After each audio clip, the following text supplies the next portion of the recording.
Introduce myself and say hello and thank you, sir. Oh, there. Can you see? You're taking notes. Thank you, Rick. I don't have any pencil or paper. Okay. Are we ready? We'll go? Okay. Ladies and gentlemen, my name is Alex Collier. I want to thank you all very much for coming. This is a very, very special treat for me. I love these small, intimate settings here, these living room type of things, because I'm very comfortable, and when I'm definitely in my element, I like to talk. Okay?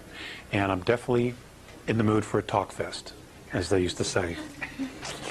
The information that I shared this morning, I'm going to go over again briefly, because I went through it so quickly, and some of you weren't there. But essentially what we're going to be doing is we're going to be talking about the 22 races.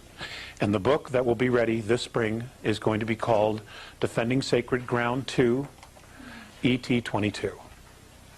Okay? I've been wanting to do this book for 10 years, and now it's time to do it.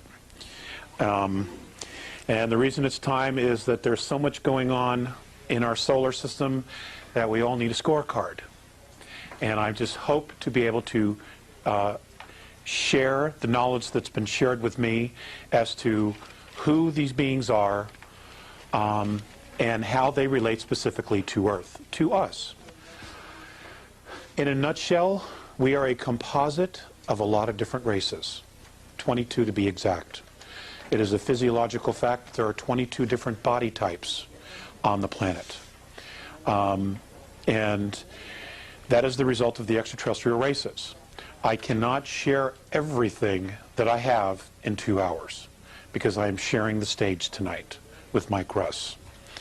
But I will be around, okay? I'm definitely going to be available. And the information, every couple of weeks, you check the website, the information is going to be put on the website. Okay, so you will have it as soon as it's done and it's proofed and edited. All right?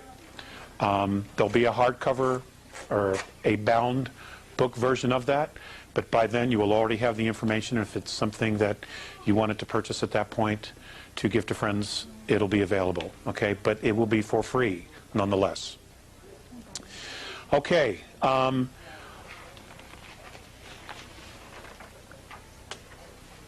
not going to go into how it all started for me. For 13 years I've been telling that story, and I refuse to tell that story anymore. Okay, if you want to know, you can go to the website, www.lettersfromandromeda.com, and all the information's there, including book 1, which you can download for free. I'm doing that for the video, pretty much. Okay. Now, Earth history, we are taught a very, very shallow version of Earth history. We are also taught that we evolved from a single cell, that essentially we were an accident. Okay, all of us are just an accident. And something happened, something really weird, but yet something miraculous happened to a couple of chimpanzees, and ta-da, here we are. Okay? Should it be so simple? In fact, I like the real version much better than the concocted version. Okay? And so what we're going to talk about, what I'm going to start with, is I'm going to start with some of the Earth-taught timelines of history, and I'm going to blow through specific periods and just move it through to prove a point. This will be much more specific in the book. Okay? Earth formation. We're going to start with the Precambrian time, 4.5 billion years ago to 554 million years ago. Earth-taught history. The Earth is forming, along with other planets in the solar system. Earth is being born. Life is awakening. The first tectonic plates are beginning to move. Fungus, plants, animals, and organisms are developing, and the atmosphere is becoming enriched with oxygen. Okay? Extraterrestrial taught history, or I should say Andromedan taught history. An ancient race known as the Founders who the Andromedans and the Pleiadians believe is an ancient race called the Patal. That's P-A-A-T-A-L. Is on an engineering program whereby environments of planets and terraforming is being done. They're doing this to make these planets and star solar systems suitable and habitable for organisms and for life.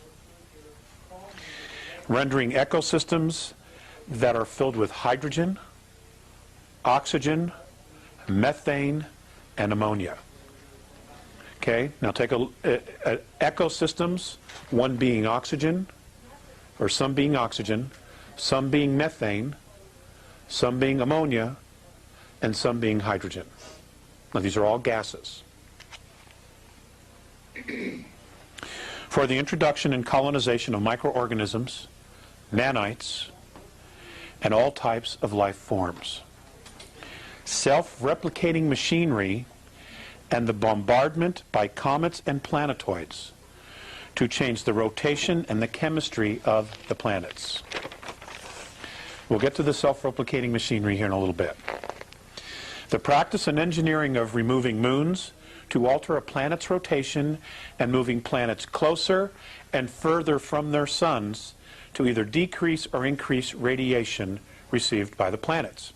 Now I want you to know that that specific engineering feat of moving planets closer and further away from the sun, moving moons, adding moons, is a practice that is absolutely in full swing today throughout the galaxy and in other galaxies. Okay? It is solar system building. This happens a lot. There are races, even the Andromedans are capable of creating a solar system. Okay?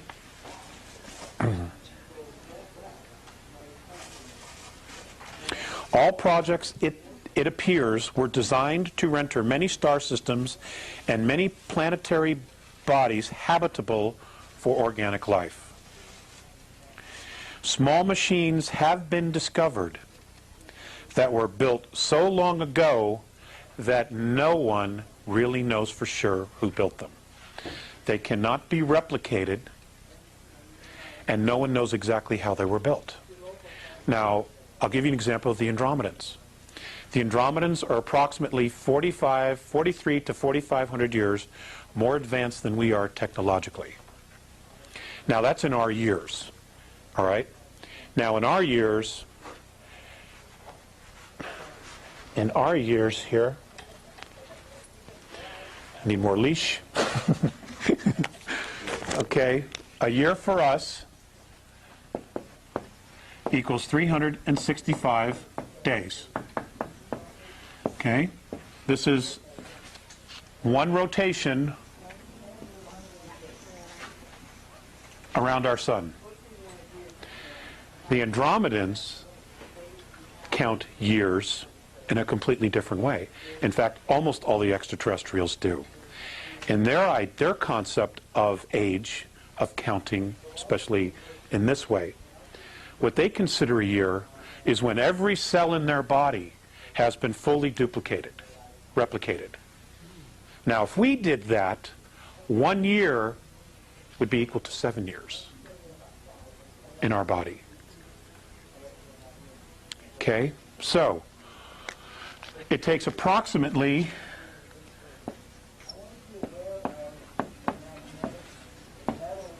34 years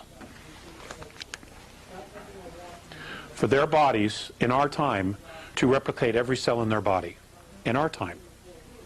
Okay? So it's hard to give you exact dates of when they say something happened to put it into our timeline, okay, of years. Okay? Because in reality, if I say it was 4,000 years ago, then it's a lot longer than that. Okay? But they've had a very hard time explaining to me exactly in our Earth time because they don't deal with the concept of time. You know? They just don't. All right?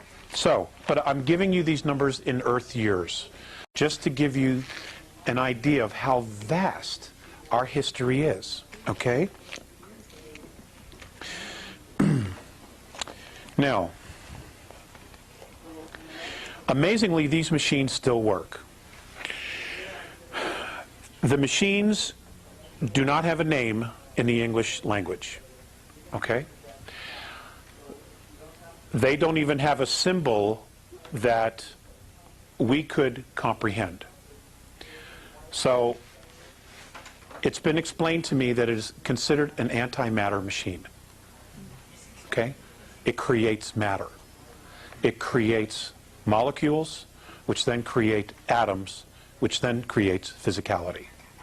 And these are actual machines. They're like computers, where you can program it for what you want, and this machine will literally bring it forth and manifest it. And there it is, physically there. Okay? Now, if each one of us had one of these machines, it would be like winning the lottery every day.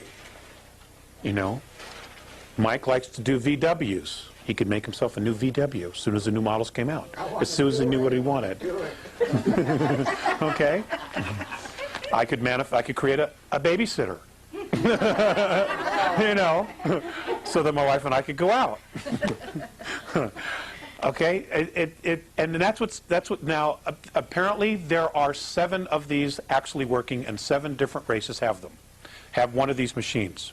Now, these are archaeological finds, discoveries, these atom-making machines, for lack of a better word. Is that on this Earth? I'm sorry? Is that on this There is one on the planet. There is one here. Yes, there is. What? Is that the one out of Jerusalem? No comment.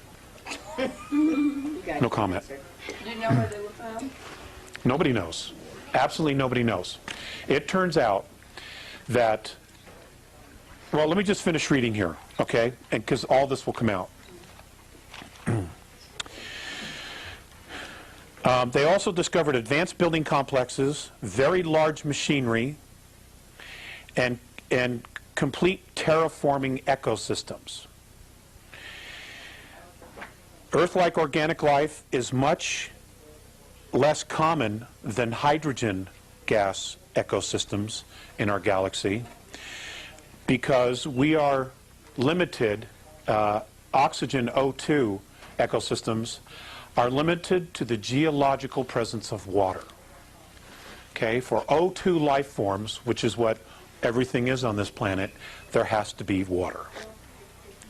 So, the most precious thing that we have is our ecosystem, our biosphere. The second most important precious thing we have is, of course, the water. And when we get to Nibiru, I'm just going to throw this out there, the entire planet used to be fresh water. Okay? Our entire planet used to be fresh water. The oceans were salinated. Okay? And it was the Nibiru from the star system of Butez that did that because they wanted to control the water. Okay? They salted the sea. They salted the sea. That's right. So now all you have is, at the time when they did this, there was only 4% fresh water, and they had total control over it. That's correct. What was the years again? That they did this? No, how long? 38? 36 years? It took 36 years. 36 years to completely salinate the oceans. And it also gave time for all the life forms in the water to adapt very slowly. But we couldn't drink the water after that. Okay? Is that 36 of our years? Of our years. These are all in our years. It's the only way I'm going to present this to you. Otherwise, it'll get way too confusing. Okay. Okay? So, hydrogen ecosystems are much more abundant, as are methane, and because they are not complicated ecosystems. O2 ecosystems are very, very complex. The most complex in the galaxy.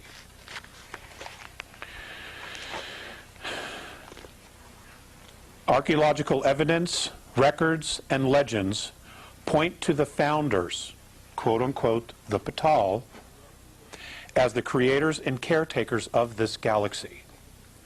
The disappearance and or extinction of the founders appears to be deliberate. And what that means is, and how it's been explained to me, when they use, we all know what disappearance means, but to the Andromedans, when they refer to extinction, if there is no physical record of them on third density, they're extinct on third density. That doesn't mean that they're gone. It could be that they evolved or ascended to a higher frequency, or they dropped down to a higher frequency to create third density, and when they were done, they left. But they are extinct on third density.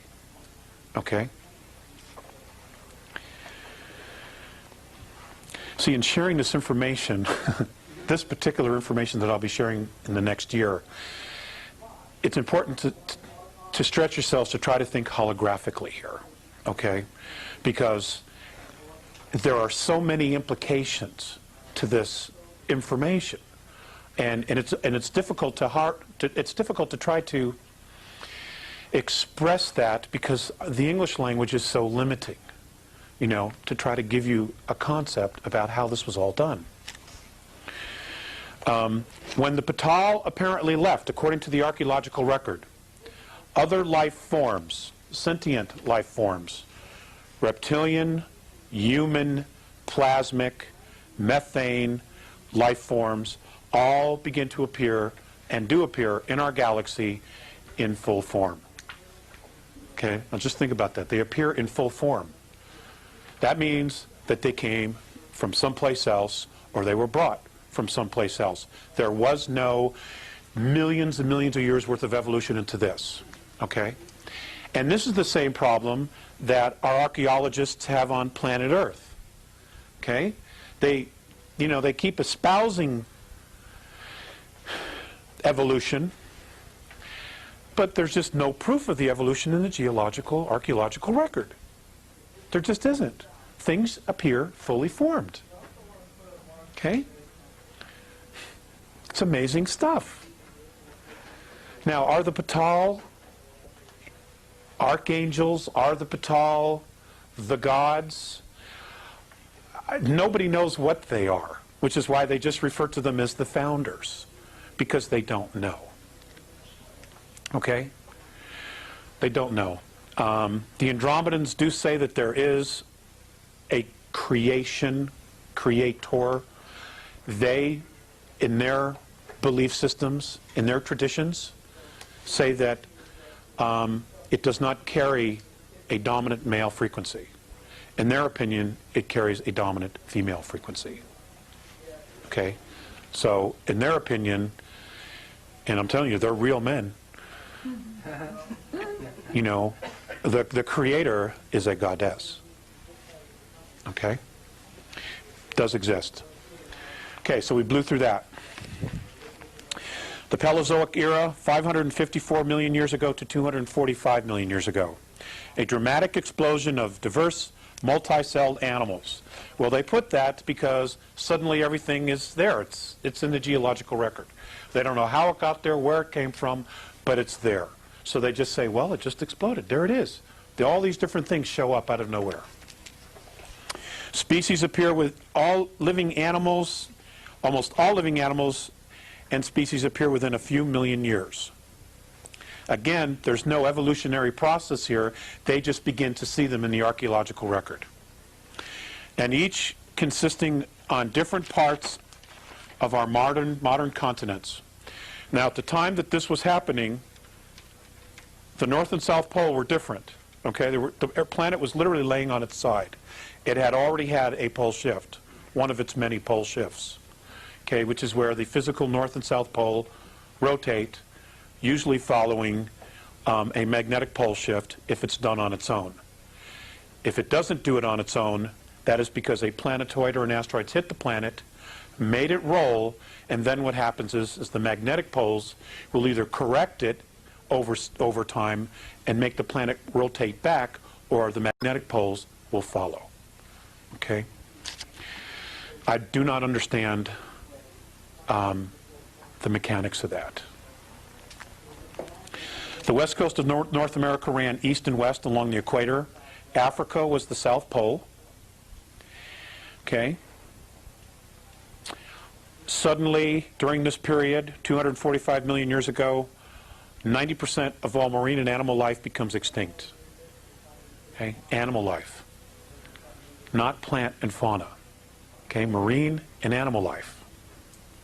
Now, you would think that if something really dramatic happened, that everything would be affected. But that's not what happened. Okay? It was mammal and animal life. Okay. The same period, 544 million to 245 million, the ET history, the Andromedan ET history. Races in the solar system begin to develop space travel. Most are only able to travel within their own star systems. Some, however, are able to travel outside of their respective systems and have begun contact and discovery of other cultures. The start of trade within star systems begins. Trade routes are established and negotiated.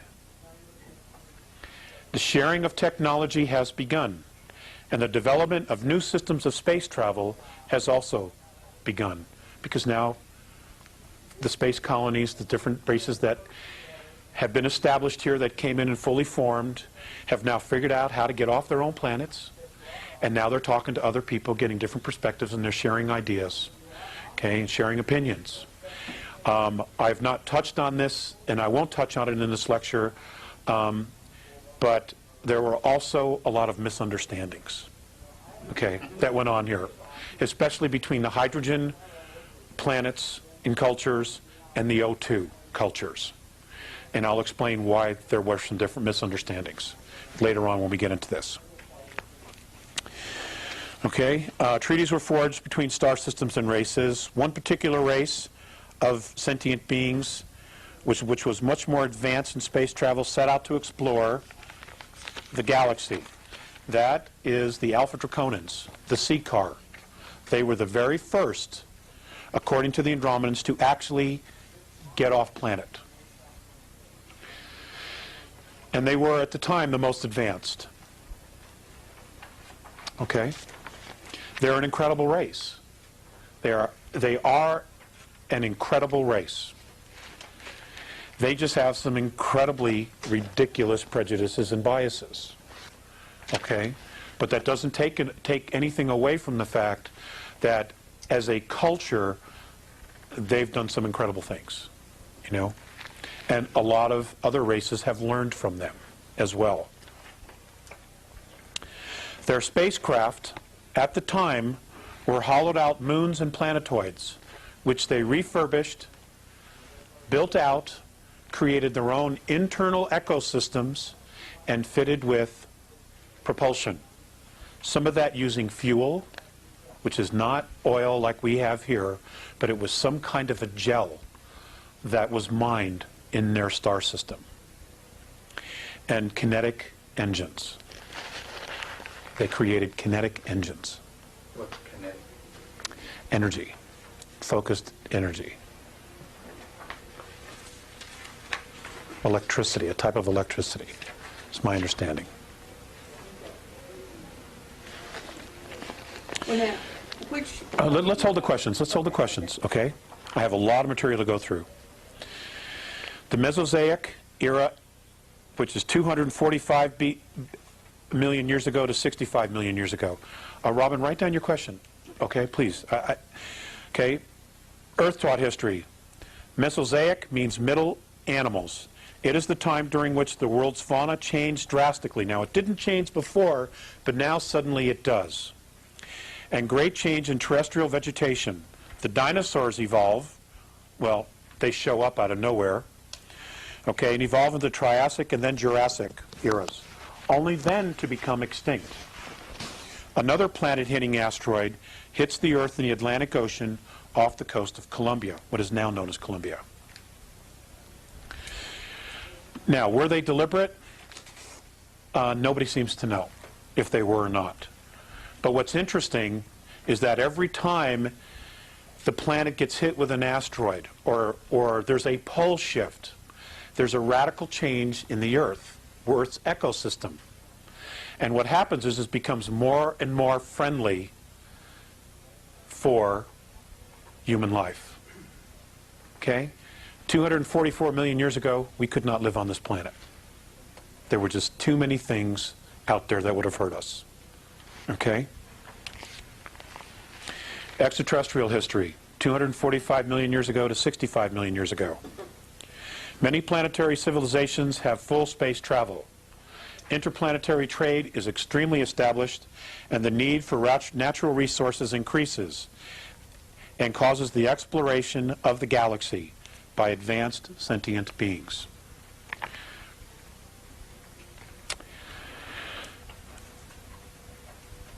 Space travel has been in progress and trade for over 17 million Earth years at this point. Okay? 17 million years. Look at what we have accomplished in 4,000 years. Okay? Look what we've accomplished in 4,000 years. Okay? And we know we've been held back, and we also know that there's technology that's been hidden from us. Okay? So,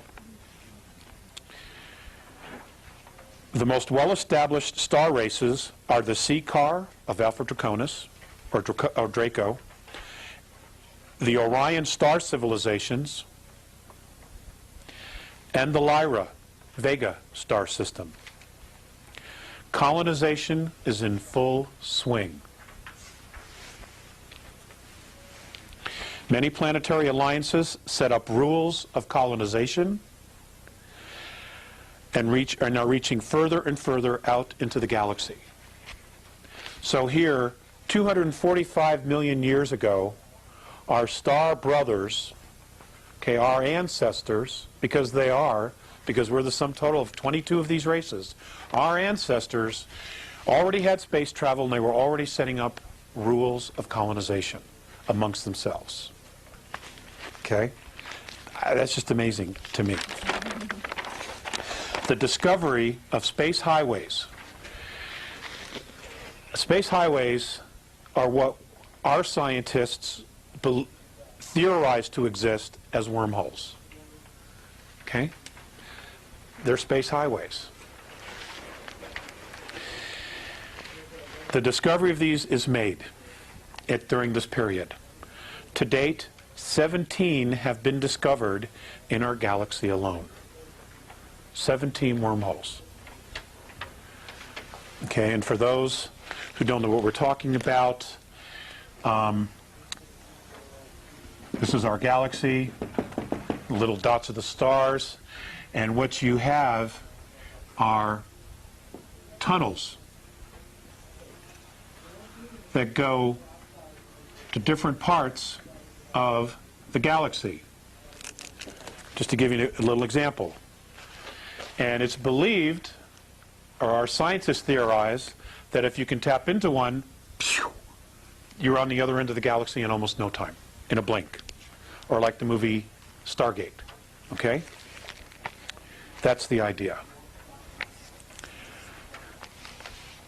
Several of these connect to other galaxies. Okay, so, and we all have to assume that at least one of those connecting tunnels would be to the Andromedan galaxy, okay, which is over here. So you've got a hole here.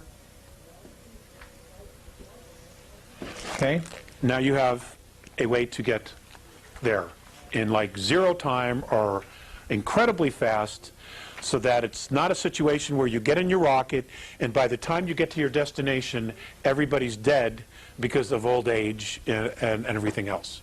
Okay? Because the galaxy is huge and it's expanding all the time. Okay.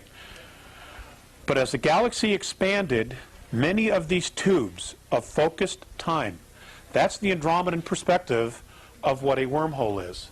tubes of focused time.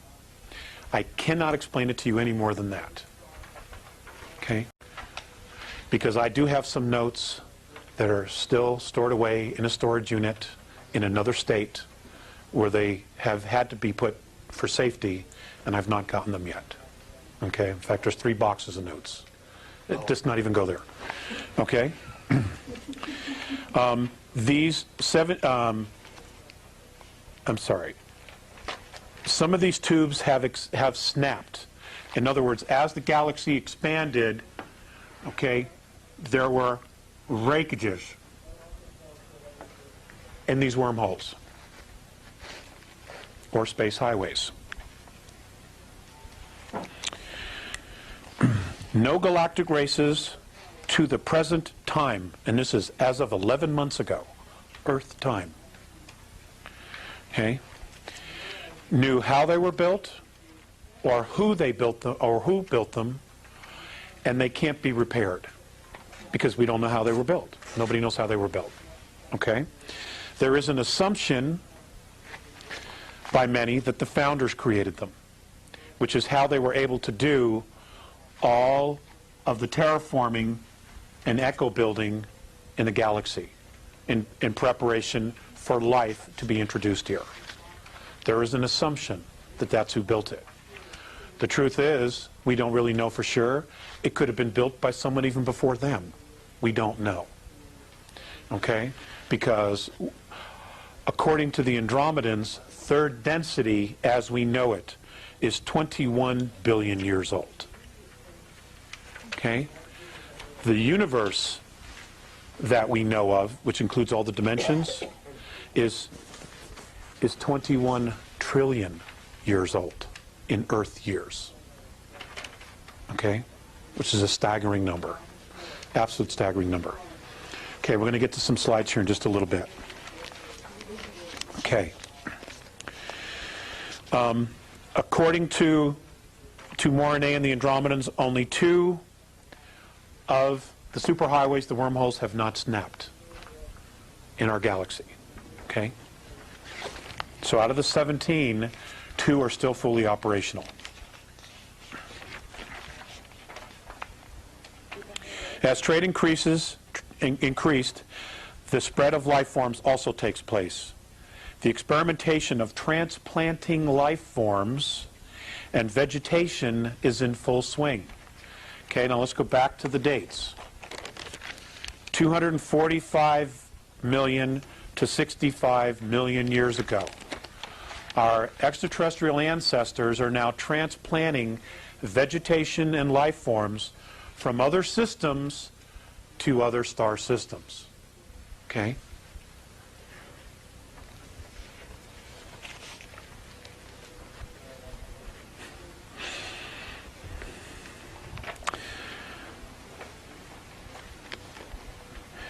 The transplanting of life forms is only with life that has potential. Now, what their actual definition of that potential is, I can't tell you because I don't know. But according to Morine, this potential can only develop in complex ecologies. And by far, the most complex ecology or ecosystem in the galaxy is O2, oxygen-based, which is what we are. Truly complex ecosystems only occur in a relatively small number of planets in the galaxy. Now that might be, several billion planets, but when you take into account, how many suns and how many actual star systems we have, it is in fact a small amount. Even though to us, we would say, my God, there's 200 billion Earths out there. I mean, that's a staggering number to us. But in the big scope of things, it's actually a very small amount because the hydrogen ecosystems by far outweigh all the others. Okay?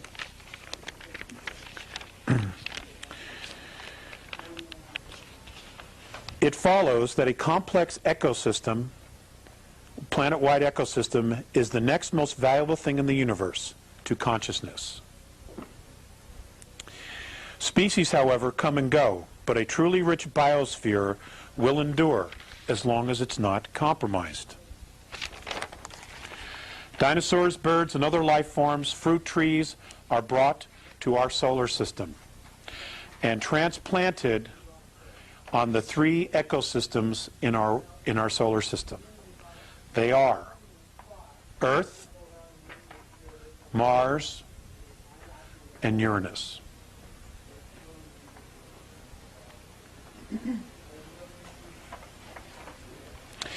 All developed extraterrestrial races have already impressed on their civilizations that conservation of biospheres was and is simply a necessity. Okay? This is 245 million to 65 million years ago. Okay? They were already teaching their children about conservation of the ecosystem. Okay.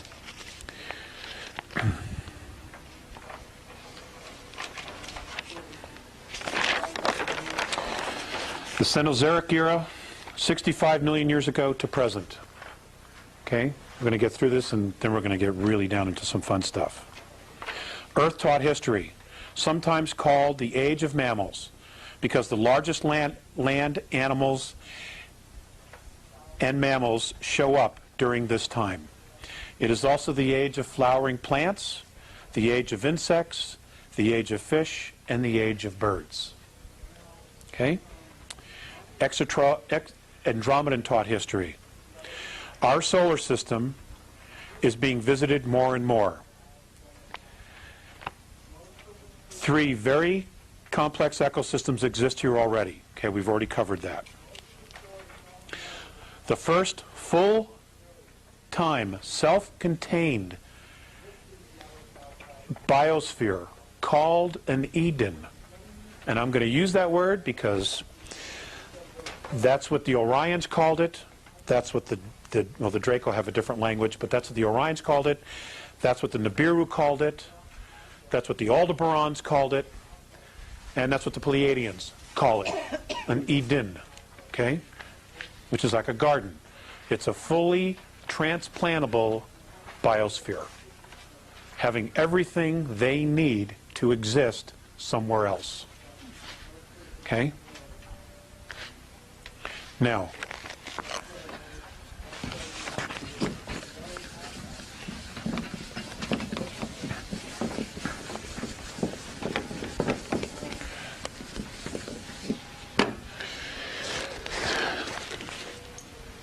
we do not really appreciate how smart our ancestors are. Okay? Because they don't always travel in very large spacecraft. But what they have learned to do is travel light and make sure that whatever it is that they need, they have or they can grow. Now, virtually every mothership has an internal ecosphere. Every one. Now, we see the scout craft, we see the 4, the 5, the 100-mile craft. The 100-mile may have some kind of an ecosphere inside of it because it has a crew. That crew needs to eat. Okay? So they will create a park-like setting, an ecosphere, inside those spacecraft. Most of the craft that have hit the Earth are just little scout ships. Okay? If a 100-mile mothership hit the Earth, we'd have a pole shift, and everybody would know about it. Okay? But the very large ships, and I'll give you the example of the Andromedan motherships. They're complete spheres, and on the inside, they are complete worlds unto themselves. In the center of these crafts, and they may have as many as 3, they will have ecosystems, parks, as big as 21 miles long. The one that I saw was 21 miles from one end to the other. For me, and it was 900 miles. Okay?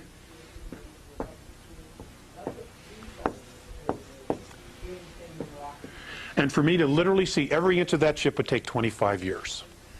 That's how big it was. Had everything. Everything.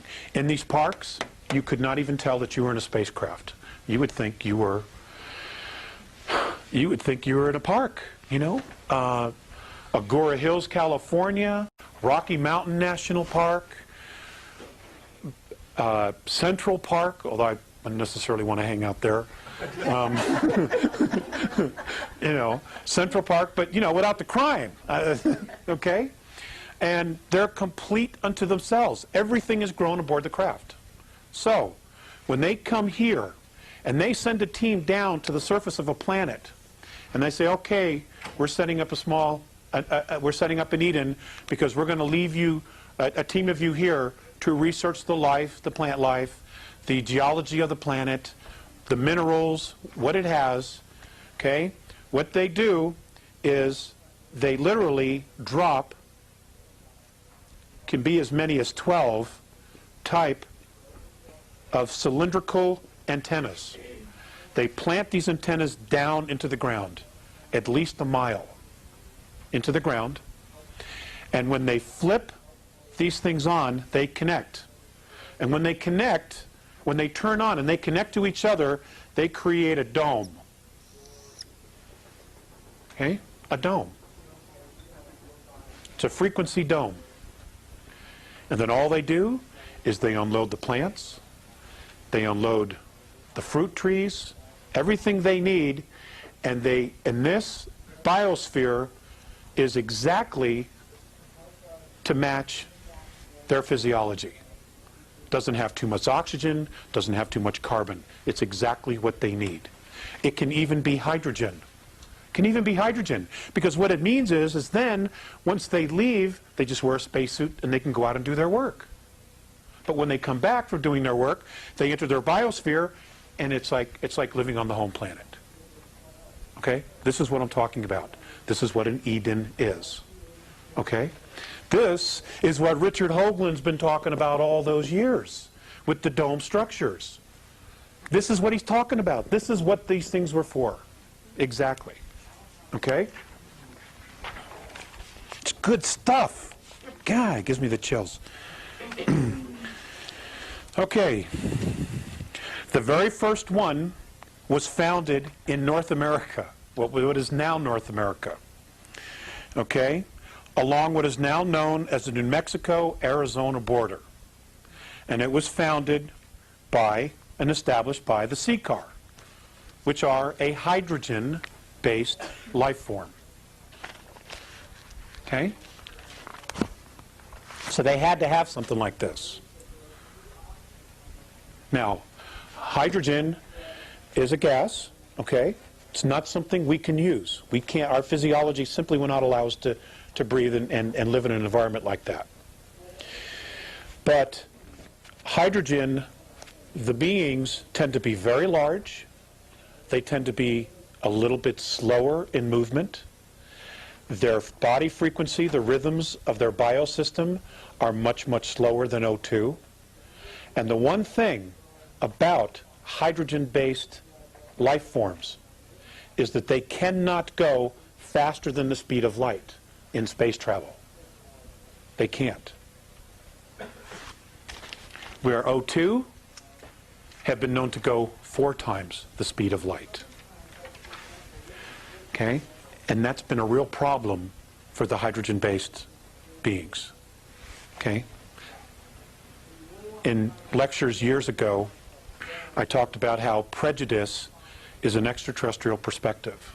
That's what I've been taught by Morinane Faceus. Okay? So all the prejudices we have, we've learned. We've formed some of our own, okay? But the initial not liking any of your own race was taught to us by these guys, okay? Millions and millions of years ago. Okay. Now, this first Eden was created 899,701 Earth years ago. Okay? And this was by the CCAR in New Mexico, Arizona border. Okay? They still fancy the desert. still fancy. They still fancy the desert, the reptilians. Okay?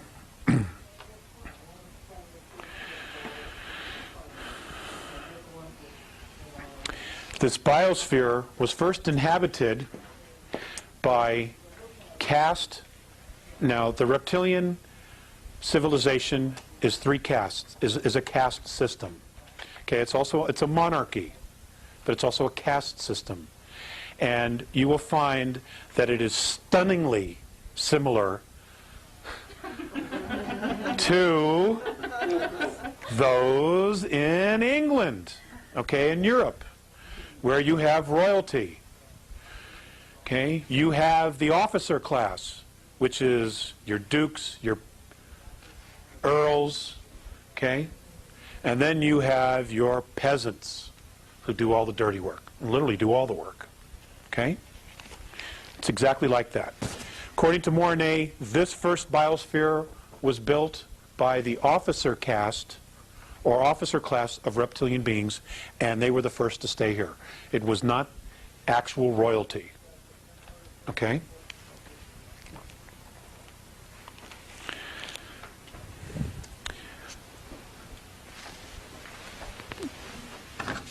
Okay, everybody have this? Okay. Several thousand years later,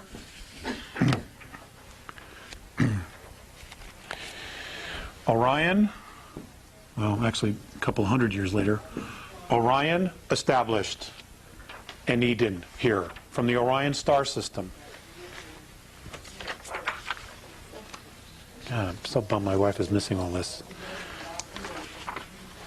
Okay. If you have your cheat sheet that I handed you,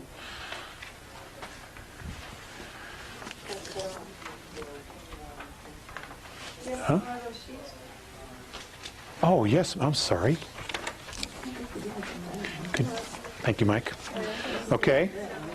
In Orion, they come from Rigel and Betelgeuse.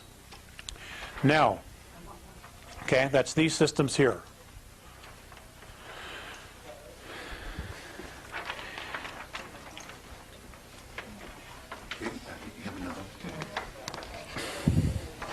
Okay, I'm glad I brought extra. Now, Rigel, the star we call Rigel, the Orions, their name for this planet, for this star system, is Cyclopesis. In their tongue, it is called Cyclopesis. And whenever they go to a formal function of a galactic event, where there are other star races there, and we will get to that.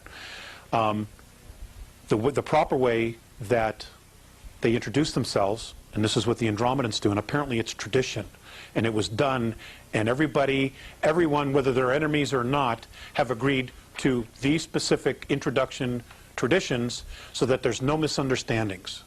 Okay? So they've created traditions, and everybody does it, no matter what. This is what they do. You introduce yourself. You give them your full name, any rank or office, and the star system that you're from.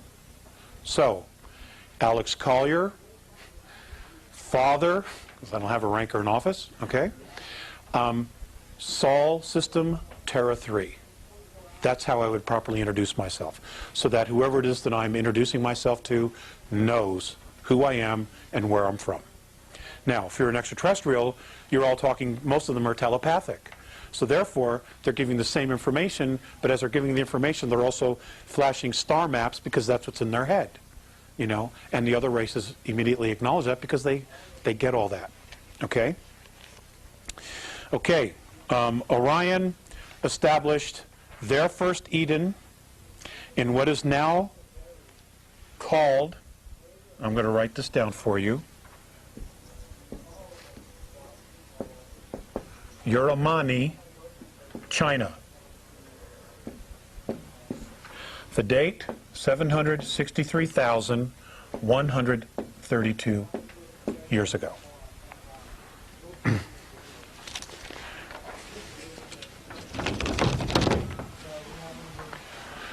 Okay. Shortly thereafter Capella, also part of Ursa Major, Ursa Minor. The Capellans established their first full operational Eden 741,237,000 years ago. And theirs was established at the base of Mount Yogin in southern Chile.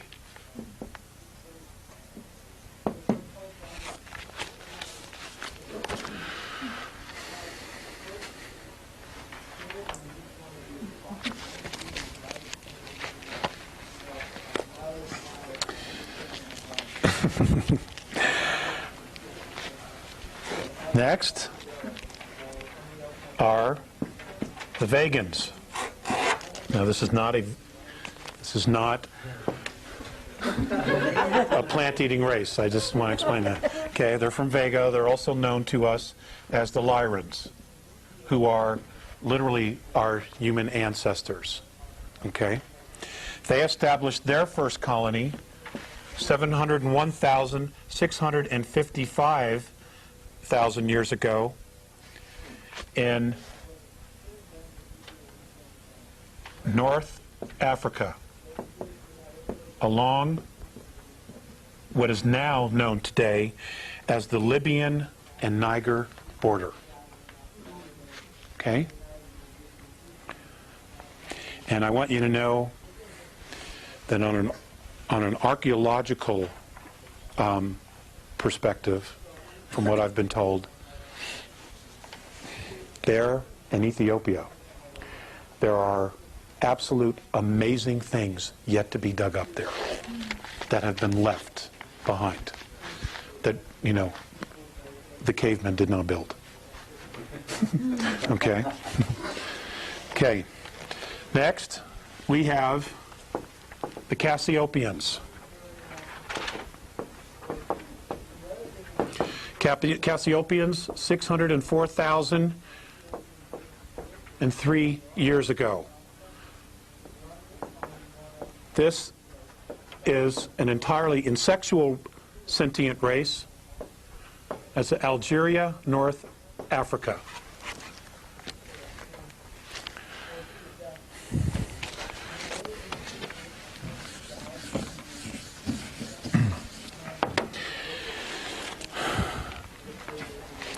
And I'm just going to do two more, and then I'll just read the rest. Do we thank them for talking?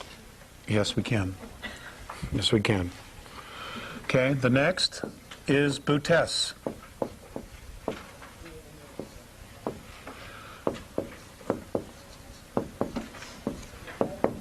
Nibiru, we know them today. They established their first Eden 585,133 years ago in Cairo. What a shock, what a surprise. Okay, Cairo, Egypt. And then Orion sent another team here, 87,300 years ago. And this one was established in Perth, Australia. Now, the Earth was not in the position that it's laying in now, okay? If you were to take the planet as it is today and lay it literally on its side, this is where they were colonizing. But these are the locations we know today, okay? Now, some of the colonies, after they'd been here for some time, they packed up and they left. They got all the information they wanted.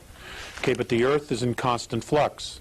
You got to remember, many of these are hydrogen-based extraterrestrials, hydrogen-breathing extraterrestrial races. So when they go to their home planet, it's dull compared to the very complex ecosystems that O2, that oxygen breathers have and live with. Okay, so they're extremely fascinated, and according to Mornay, what they were trying to do was to not only study the vegetation and life forms here in oxygen oxygen-breathing ecosystems, but they were also trying to genetically manipulate them so that they could take them home and make them hydrogen. That's what a lot of this was about. Okay? This is where, you know, they became geneticists, master geneticists, is trying to convert O2 life forms to hydrogen life forms. Okay? Because we're blessed. Oxygen breathers are blessed with very complex ecosystems, very magnificent ecosystems. Okay. Lyrans, again, came back 83,400 years ago.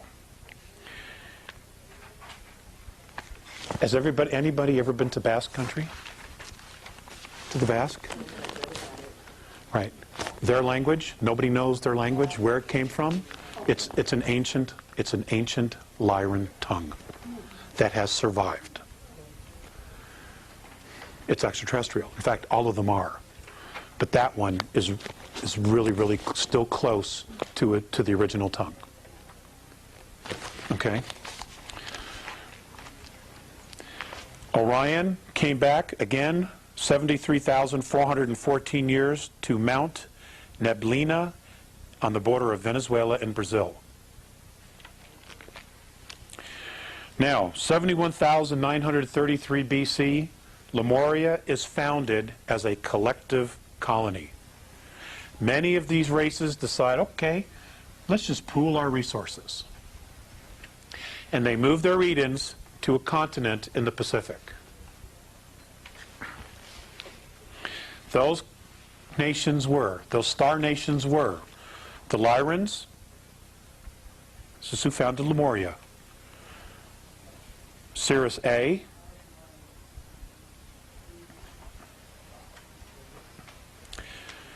Pleiades, races from Tegeta and Meropa, specifically. Those two star systems. Tegeta and Meropa. Ursa Minor,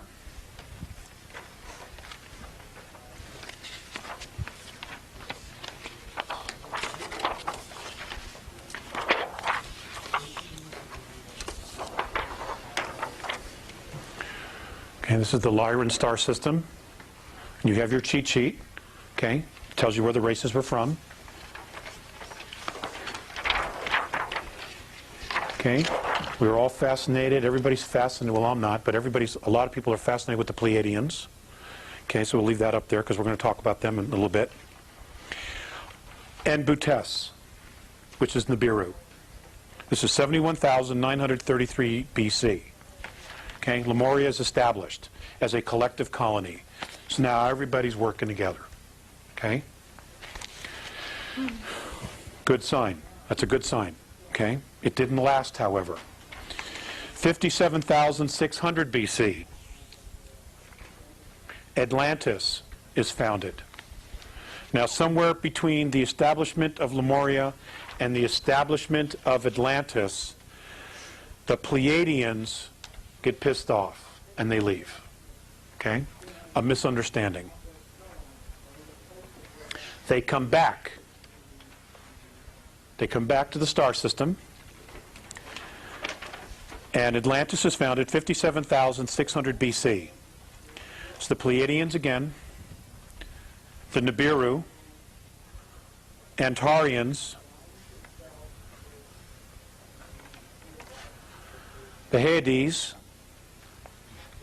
a group from Sagittarius, and the Andromedans make a guest appearance. Ta-da! Okay.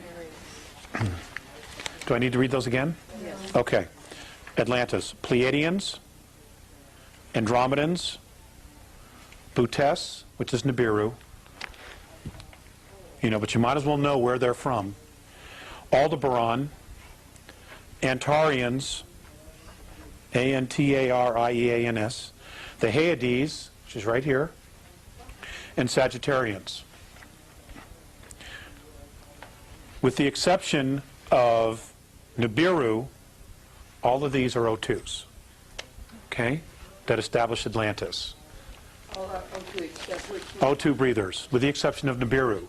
Some of them, of the Nibiruan tribe, are oxygen breathers, okay, because they come from cirrus, okay? But those that come from Butes are hydrogen. But they can still operate and function as long as they wear a helmet, okay? So, 31,017 BC, Lemuria is destroyed in war. Exact date is 31,017 BC. 27,603 BC, Atlantis is destroyed.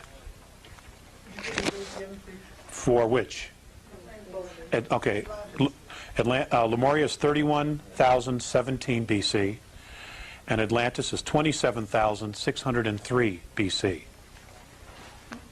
When you were given the dates before, you didn't do BC. You said that many years ago. I'm adding BC. It was in my notes, I just didn't do it. I was very quick in running through my notes this morning. You did mean BC. Yes, ma'am. That's what I meant. So I apologize for not being You just add 2000. being more specific. Okay. Yes, I take full responsibility for that. Okay.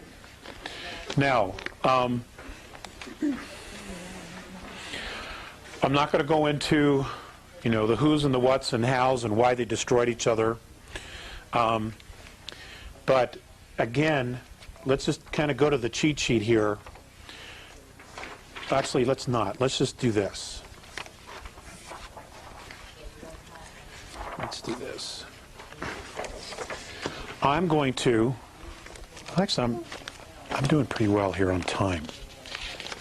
So,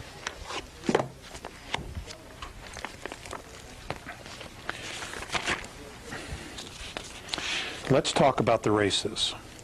Okay?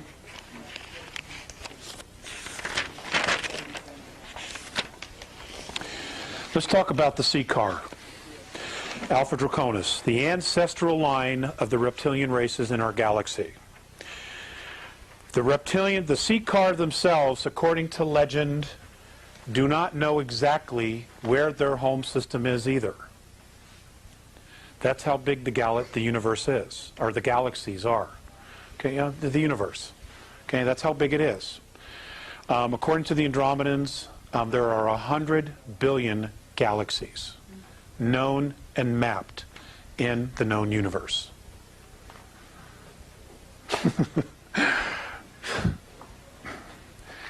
Now if we can get a 7-Eleven franchises in just one of those in each galaxy, we'd have it made, or a coffee shop, even better. Legally addictive stimulants. Let's just do that. Yes. Okay. I'm just going to give you some things about each of the races, or several of the races anyway. Okay, because I want to take a break in just a little bit, and I want to finish up. I want to take some questions, and then Mikey's going to do some sharing. Mike Russ. Okay, the sea car. An absolute amazing race. The oldest known reptilian race in our galaxy. They are, in fact, the only genetic line of their kind that is not extinct. Now, when we talk about that's extinct, they have found remnants of others that came after but were extinct. Most of the reptilian civilizations that we know of today, in Butes, Orion, Capella, the ones that are on the list here that I've given you, okay? And I, in fact, will put the slide up so that the folks that buy the video will say, well, what the heck is he talking about? Okay, we'll put that up. Okay? And then we'll move it up. They are all genetic manipulated half-breeds of the original sea car race. Okay?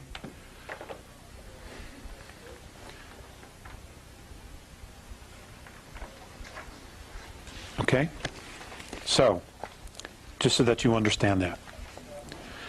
They stand 18 to 25 feet tall and can weigh up to 2,500 pounds. They're like They're like Tyrannosaurus rexes. You know, they're monsters. Up to 2,500 pounds. They have black, leathery brown scaled bellies. They have multiple abdomens. They have whiskers along their chin and jawline. They had a mating claw and multiple tongues. I'm going to give you some very specific information. Mating? A mating claw. What does that mean?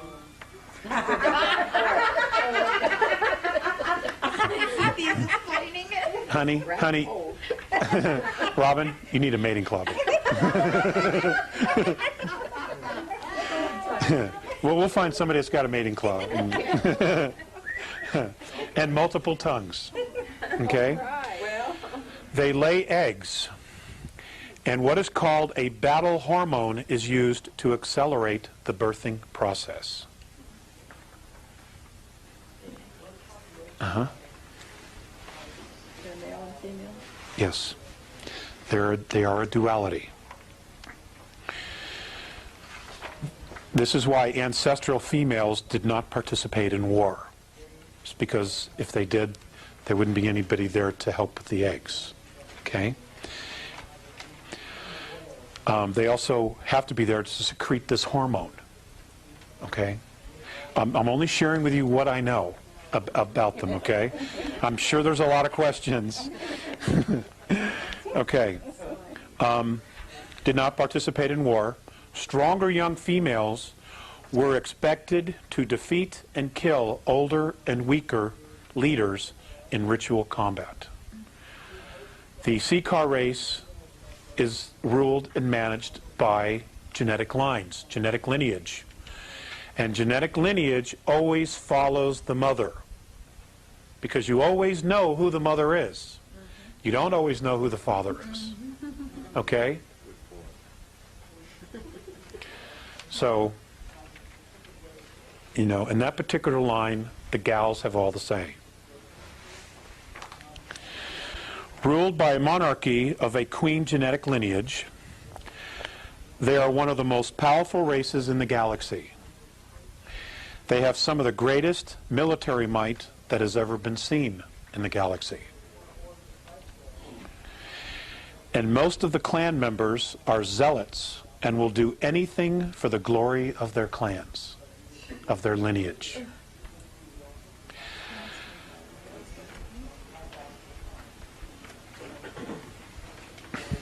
They have been the chief enemy of all human races in this galaxy in past conflicts.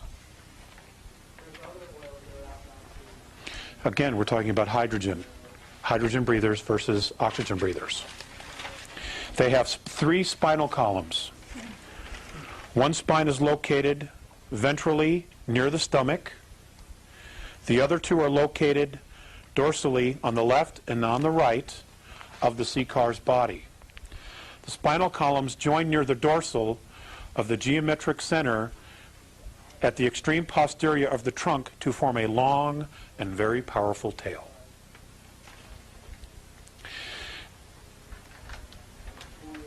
Inside of the hands or claws of the Seacar are jelly-like sacs that excrete various hormones and substances when the Seacar is aroused, either for sex or for battle.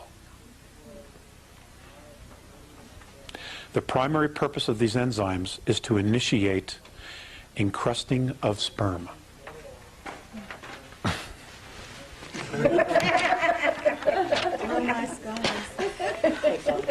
Okay.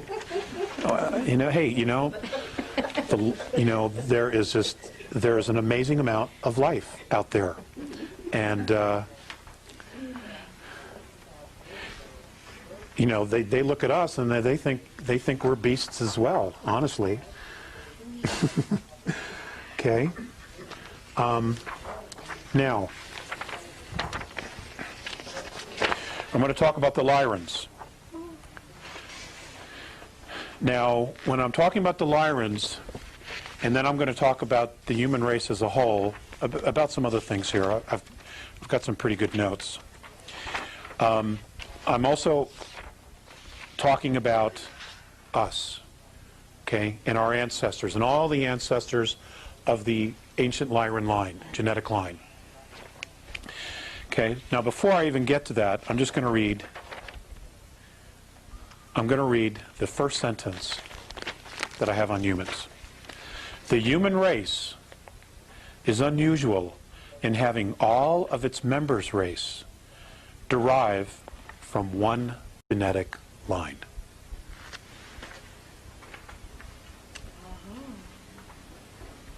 Okay? That's an amazing thing. That is an amazing thing. Okay? So, now let's talk about the Lyrans, and then we'll talk about humans some more. Okay? We'll talk about the Lyrans. Their skin color is amber, blue, and or red.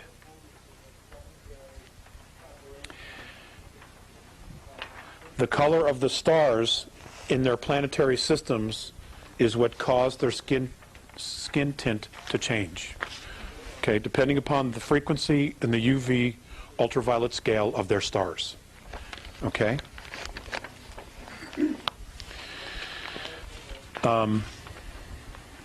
They're mammalian of mammalian descent. Okay? They are the only human race to have full empathy senses and full psionic abilities, and have experienced quantum probability control. I'm still working on that. Okay? Well, you gotta understand, these are extraterrestrials who know what this all means, okay? Okay, I'll read it again. They were the only human beings to have full empathy sense, full psionic abilities, Psionic, and have experienced quantum probability control.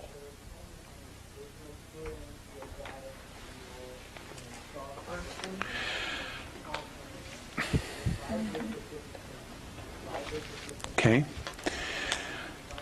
They are also considered today a retired race that has very little intercourse with other main civilizations. In the past, on Earth,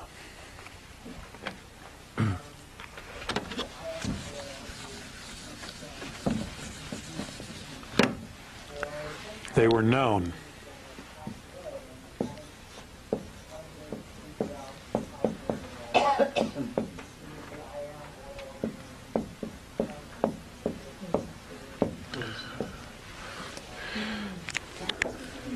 Yes, that's what they were known as.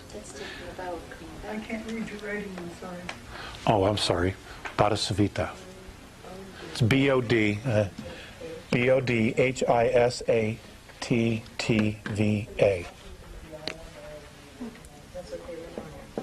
Yep.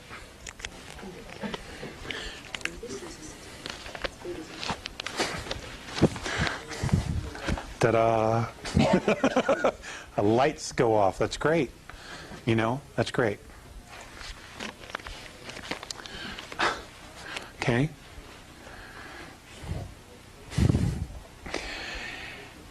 They have been known to monitor and provide guidance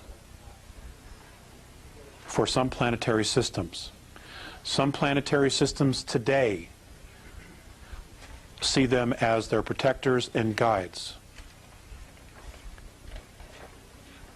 They're worshipped, in other words.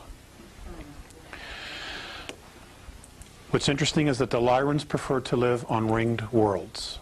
They just have a preference for living on ringed worlds. And on the Andromedan Council, they are known as an elder race, which carries great prestige on the Council.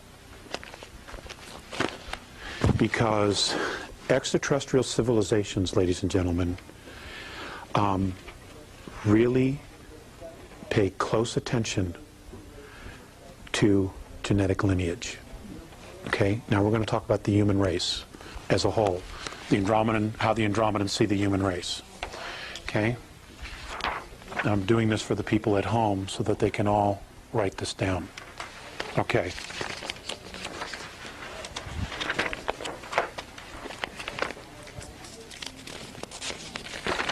Some of this will be a little bit familiar because I've touched on it, but we're going to talk about it again. The human race is unusual in having all of its member races derive from one genetic line. This accounts for the remarkable casual interactions of the great human civilizations. But for better or for worse, human galactic civilizations, even if they compose a single clan, have diverse evolutionary histories. Okay? Each culture is very different in the way that they've evolved. Okay? Not as a species, but as a culture. Okay? I want to be specific to that. And misunderstandings and conflicts have occurred. Traditions exist to minimize the likelihood of misunderstandings and to lessen the negative consequences of any miscommunications that might occur. So they put in place, they were sentient enough to know that they needed to put things in place to try to minimize human versus human war. Okay? Well, not on this planet. No, it didn't. You know, and I think they're still working on it. Okay? In addition, the behavior of individuals does reflect on the species and the clan. Okay, now this is an Andromedan race, an Andromedan human race, sharing this with us. Okay? That individuals, the actions of individuals of those races, does reflect on the entire clan. Okay? None are faulted for polite or proper behavior. Informality is always at risk of being misconstrued or miscommunicated. The traditions of human interaction were developed by the ancestors over the ages.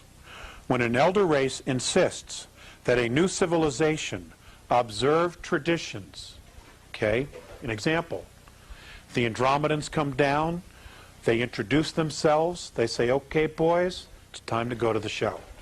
Okay, it's time to go to the show. What happens is, in the show being the Andromedan Council, we are being asked to be invited to the Andromedan Council. What they will do is they will teach us the tradition, the proper way of introducing yourself, of acting before all these other civilizations. Because you will be misinterpreted if you walk in, hey, old man, what's happening? You know, it'd be completely misunderstood. Okay?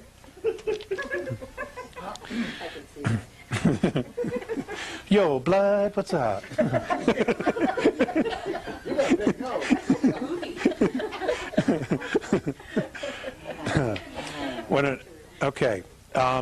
That a young civilization observe traditions. It helps the young races build a culture that will function well in galactic civilization, as well as help guarantee that this young race will become a virtuous and productive member of the galactic commonwealth. That's exactly Mornay's verbiage. I took it word for word. The galactic commonwealth. Okay? It is important that all humans be as polite as possible. This helps both the young and the old cultures, because many old are socio-biologically dependent on ritual. They have become so conditioned that this is just the way you do it. And their civilizations, their traditions are so deeply embedded that they're not going to change. Okay? We have that same situation here on our planet. We do. And can be psychologically disturbed by informal and rude behavior. That's what he says. If the occasion calls for it, apologize, and then speak only when spoken to. Never touch a fellow elder race person unless you are specifically asked to. Now, that leads me to something that I was taught which I did when I was brought on board, and I met other races. And this is what the Andromedans do when they meet another race, okay? And I was taught to teach this to everyone here, which I've done, so I'm going to do it again.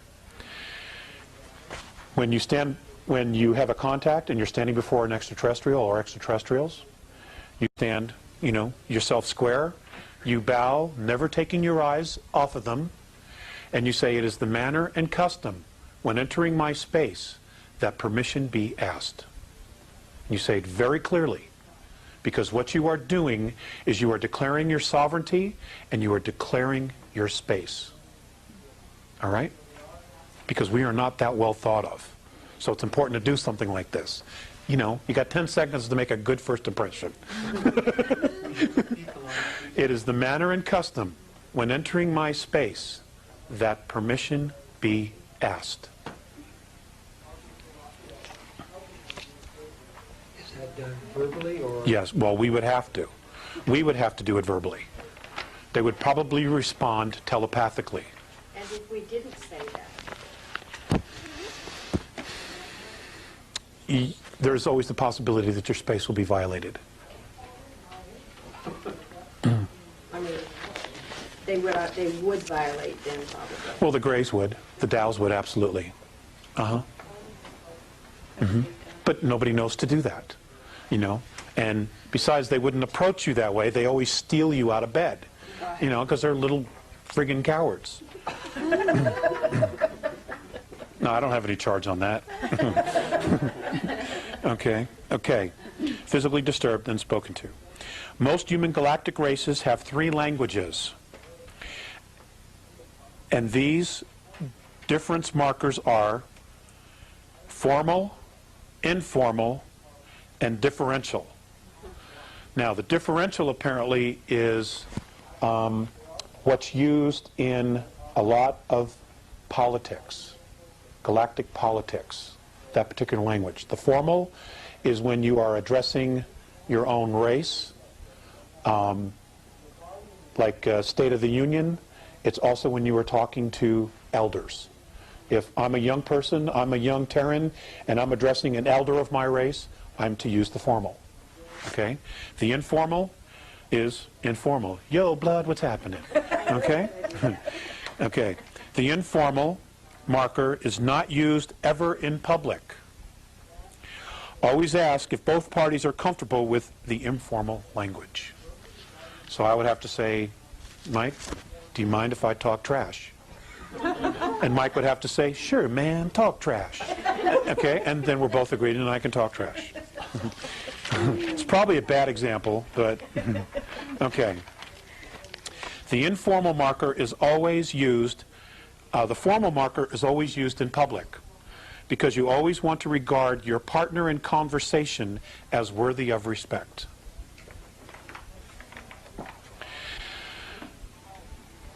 The prestige of a mature race is always subject to debate. The general rule of respect, the general rule is the first measure of the general rule of prestige is, number 1, the age of the race. Okay? The age of the race. The second index is the race's lineage. Okay, it all comes back to genetics.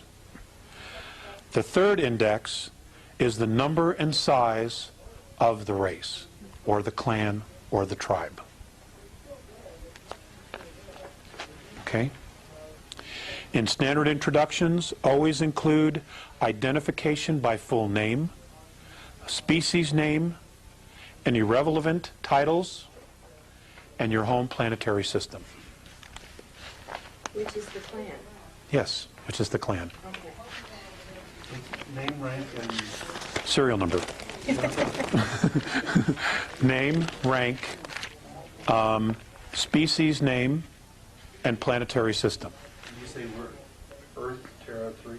Earth, Terra 3. Or Sol, S-O-L, Terra 3. Because our star is known as Sol. We are Terra, which is third planet Okay? Third rock from the sun. Now, if you were in Mars, you would say Sol, Terra 4. Okay? Okay. Okay, we covered that. I'm going to talk about the grays. The Dows. D-O-W is how the Andromedans refer to them. You guys want to take a 5-minute break? Want to take 5 minutes? Okay, and then we'll come back and we'll continue. Are you guys enjoying this? Absolutely. Okay, great. I don't like it. Oh, hi. Okay, well, you're not getting your money back. Okay, cool. We're going to take a break. Joe? Yes. Reptilians are hydrogen breathing, And the then custom they of milk. can't survive on our surface, can they? Some of the genetic, some of the cast, how do I put Yeah, this? the caste system. The bioengineered lower races have been engineered for O2. What about the royalties? They can't. They have to come here. They have to be in suits or some kind of a vehicle that can move along the surface. No, if we were able to get them out of their craft, they would die in a few short moments. Because you know, we're hearing about all the reptilians. Right. Well, they were they're geneticists. They were bioengineered to operate within an O2 environment. Right. But they can't go home. They can't go to their home worlds. Well, They were specifically bred. Yes. Do they know what those two wormholes are, the Andromedans, Do they know what they are, where they are? They are. Yes, they do. in the galaxy? Didn't share that with you. No. Exactly where they were? No. Knowing, because I would probably talk about it. And the first thing our military would try to do is do something weird, because they're not always sentient beings. I like that. Which You one know, of the you should races sell is a it film down? right to this stuff, and Huh? make money. Yeah, do a Richard Make a film. Do a Richard Hoagland. Yeah, I've heard. Richard deserves a movie. He talks fast enough, he'll promote it all himself and Yeah. watch it all night. right? And he'll provide all the dialogue. That's okay. That's okay. That's all I think. Yeah, he's got some good That's not even information. fine yet. Now, everybody's got pieces of the puzzle. Everybody's valuable. Okay. Now, the question was, we're going to talk about the Dows. The Dows are the reticulans, number 7 on your list. Okay, let me change this. DOWS, exactly right. Like Dow Chemical Company, that's exactly right. Okay. Okay, for those of you at home watching the video, okay, the Andromedan word for this particular race, when tweaked and converted into English, is Dows. Okay, they're known as the Dows. Militant race, known to be very hostile to humans. Humans have never been able to successfully negotiate with the Dows. Okay? I'm sure that our military wished they knew about this in the 50s. Okay? Because, they made agreements, they signed treaties, and the Dows have never kept one of them, but they're so technologically advanced that we're having a hell of a time getting rid of them. Okay? When you say human, you don't mean just on this. No, humans. If it was if Mornay meant specifically Earth, he would have said Terrans. Okay? But apparently everybody's had a lot of problem with them. Okay? They are known in the inner circles as a pain in the ass. Okay? That's informal. That's informal, yes. I'm sorry I didn't ask for permission to be informal. Consider his family. I do, actually. I love the small settings. Most avoid them at all costs. They have little empathy, if any at all, for human races, and believe that unworthy species will one day be exterminated. They have participated in all wars of enforcement. I want you to hold that thought. I want you to write that down. Wars of enforcement. Okay? Because we're going to come to that. We're going to come back to that. But they're hydrogen, right? Yes, they are. The original ones are. Okay? They are, in fact, hydrogen. He was probably wearing some kind of an apparatus. The original, the tall, spindly ones. The little ones, you know, the ones that do most of the dirty work, they're, of course, just organic clones. Okay? And they've been, you know, genetically bred to, you know, do the dirty work in O2 atmospheres, biospheres. Okay. They have participated in all the wars of enforcement declared by the reptilian alliances. Now, humans have also had wars of enforcement. Okay? And have been attributed with 3 accidental extinctions in the last 10,000 years. The Dows. Yes, have been implicated, or these 3 accidental extinctions have been attributed to them. Okay? I didn't say humans, extinction of humans. I didn't say that. Okay? Let me read it again. They have been, the Greys, they have participated in all wars of enforcement declared by the reptilian alliances and have been attributed with 3 accidental extinctions They were perfect. in the last 10,000 years. Didn't say who. Okay, so I'm not going to say, yeah, it was humans, because I don't know that. The fact that they exterminated a race is enough for me. Okay? They are under investigation for excessive genetic manipulations of at least 2 races. Your Earth race being one of them.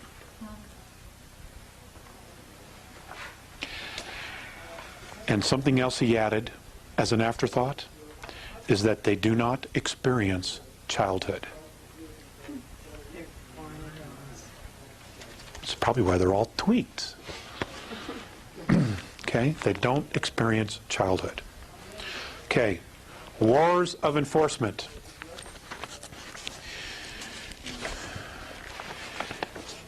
In the human race, a war of enforcement is where someone, whether it's a human race or a reptilian race or a hydrogen breather or an oxygen breather or a methane breather or an ammonia breather, if they cross the line and do something so severe, they will literally go to war to enforce a punishment, to enforce something, a restriction. They will do that. What is going to be happening here in our solar system in the next couple of years is being classified as a war of enforcement. Okay? It's not a police action. They're coming in to kick butt because they've crossed the line. And we're not the only star system. You know, there are 21 other star systems that are having the exact same problem that we're having. This is where you talk about them getting kicked out. Yes, that they want all regressive presences off our system, off our planet and the moon. They want them completely out of here. End of story. They want them out of here. Now, if it's true that the moons of Mars, Phobos and Deimos, are no longer in orbit around Mars, and that they are, in fact, in orbit around Earth, then something really major is about to happen. Well, couldn't they see them? Apparently people do. Apparently people do. People are taking photographs. They are. People are seeing it. I myself have not. You know? But I live too close to Denver, and there's just a lot of city lights. But there are people back east who say they're seeing them, or people in Europe who are seeing them. You know, who said they've seen it. The solar eclipse in Turkey several years ago. Western European reporters, cameramen, who were taking pictures, got pictures of these two objects. And when they were blown up, they look exactly like Phobos and Deimos, following the moon. Both inhabited? No. Well, yes, they are. Yes, they are. Well, there's both spacecraft. They're both spacecraft. Base for some action. It's a spacecraft. It's an old hollowed-out planetoid, converted with an ecosphere on the inside and propulsion on the outside. Right, it's a spacecraft. It's an older model. You know, you can find it on any good used spacecraft car lot. I want one. You know, and the Dows. Now, according to Mornay, and this was many years ago, before their alleged re-entry into our atmosphere or gravitational field, Mornay had said that the last time that Phobos, specifically, he didn't mention Deimos, had entered the Earth's atmosphere or gravitational field was when the Great Plague began. Was the plague intended to be a genetic manipulation? The what? Was the plague? It was. It was. There are all kinds of paintings and records of spacecraft flying through space. What's his name? The Gods of Eden, William Bramley. He's got it in his book, right? We talked about that earlier, Robin and I. Where, you know, they talk about starships, spacecraft, something flying through space, dropping spores. Okay? Weeding out. It's a weeding out. And this is the Dow spacecraft? Yes, the Dows. Okay. I want to cover a couple of the things before I get to some of the other races. Dolphins and whales. Okay? I'm going to lighten this up a little bit. Dolphins and whales in our galaxy are honored as sentient animals. They are brilliant philosophers and poets. Philosophers and what? Poets. Oh, really? Okay? And we think they're just big, dumb fish. Well, we know dolphins aren't. We're not sure about whales. Okay? But apparently they're absolutely amazing, amazing mammals. And have the admiration of many of the old races for their beautiful songs and storytelling. They have legendary stories of the whale dream, which is the cetacean race memory. So they tell stories about their lineage, okay, which they call whale dream. If the humans of Earth make extinct these species, they will have no standing in the galaxy. Star Trek. Star Trek. Then this is the only place. And you know, some of these guys, some of these writers, they're clued in. I don't know where they're getting this stuff, but they're totally dialed. Okay, and the same for dolphins. You know, we don't know their language, and it's an extremely sophisticated language. It's more sophisticated than the English language. You know, and it's apparently it's a trinary language, which is why we don't understand it, because we are so one-dimensional in our language. You know. Is this the only place they are, though? No. Whales and dolphins originated in Cygnus Alpha. Okay? I got one of those.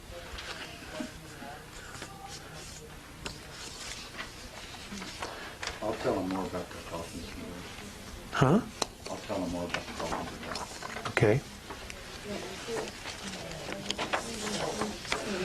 Okay, now if you look on your little cheat sheet. Lift the lid up there. Oh, yes, you're right. You gotta keep an eye on me.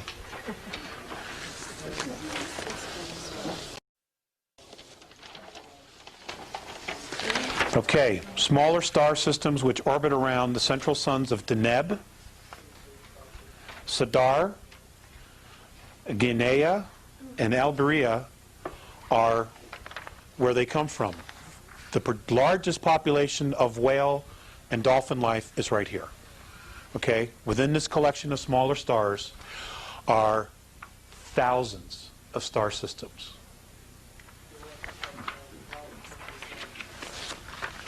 Why were they brought here? For song. Oh, okay. They wanted to migrate.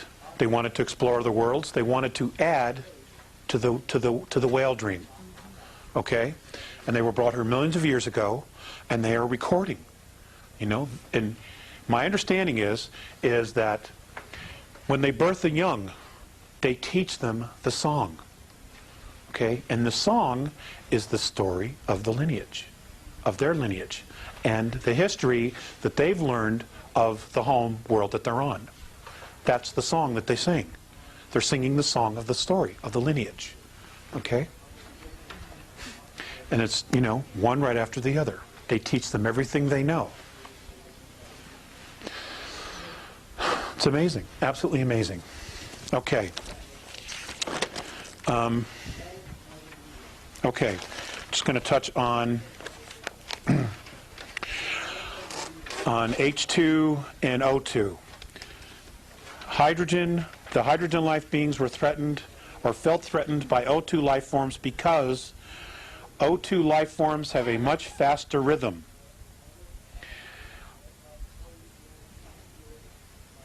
Hydrogen can only travel at near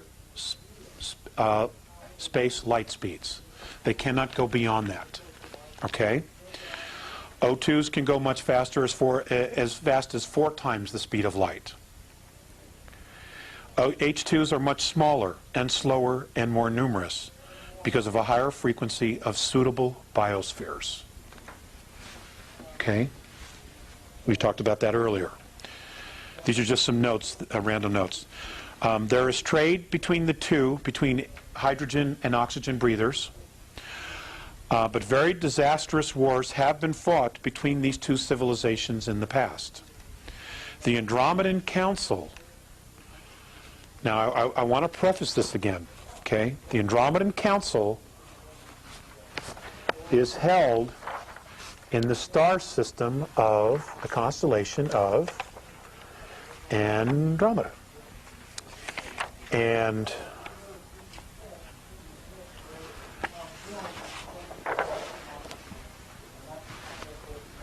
okay, and it's here at Mirosh. Okay, this right here. This is where the Andromedan Council is held. This is also where the star systems of Zenitae, all in here, Zenitae exist. This is where the Andromedan people live. Okay? These systems right here is where the Andromedan Council is held. Now, they are O2. Yes, they are. The Andromedan Council was created to study migration and to try to limit contact between hydrogen and O2 races, and hence to stop conflict between the two great orders of organic life. Communication between the two species at times remains quite difficult. Okay, that's how it got started. Okay. Interfacing with the hydrogen form, you should talk very slowly. Yes, you should. Everything you should say. And you absolutely want to use the formal, polite language so that nothing you say is misunderstood. Okay? You will know that because they will be wearing some kind of an apparatus over their nostrils. Now, those nostrils could be almost anywhere depending upon the species. Okay? If they're wearing a suit or some type of a helmet, then you can assume that it's a hydrogen. Okay? Or a methane or an ammonia. Okay? Because if it's an O2, an oxygen, he will not need that apparatus. Okay, the Andromedans. These are just some brief notes, and then we're going to do some questions, okay? They are tough, honorable, courageous fighters. They build massive ships to environmentally resemble worlds. Comfortable, solid, and durable craft. These are my own words. They are model galactic citizens. They are responsible to a fault. If they tell you they're going to do something, they will do it, even at great cost to themselves. Okay? They are very active in galactic politics and enjoy considerable influence in galactic institutions. Now, institutions have been set up, okay, especially with O2 civilizations. Those civilizations are the Institution of Civilized Warfare, okay, Upliftment. You people would know that as Ascension, okay? Their word is upliftment. They don't use the word ascension, okay? And we'll talk about that in a minute. Migration, which is colonization, and traditions, okay? They are very patient, thoughtful, and above all, careful. They have been responsible for the official stoppage of hostilities in many wars and assisted in the withdrawal of all forces that were in those conflicts.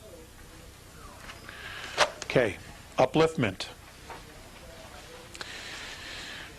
A lot of people here on Earth in the New Age circles talk about ascension. But, you know, nobody really knows what the ascension is. Okay, they know that, well, what we do know is that there are higher densities and that all of us are striving to reach a higher frequency in the hopes that we will move into a more evolved society, become more evolved ourselves, and become more expanded consciousnesses. Because sometimes third density is just too damn hard. I acknowledge all that, okay? All of that is correct. Those things do happen.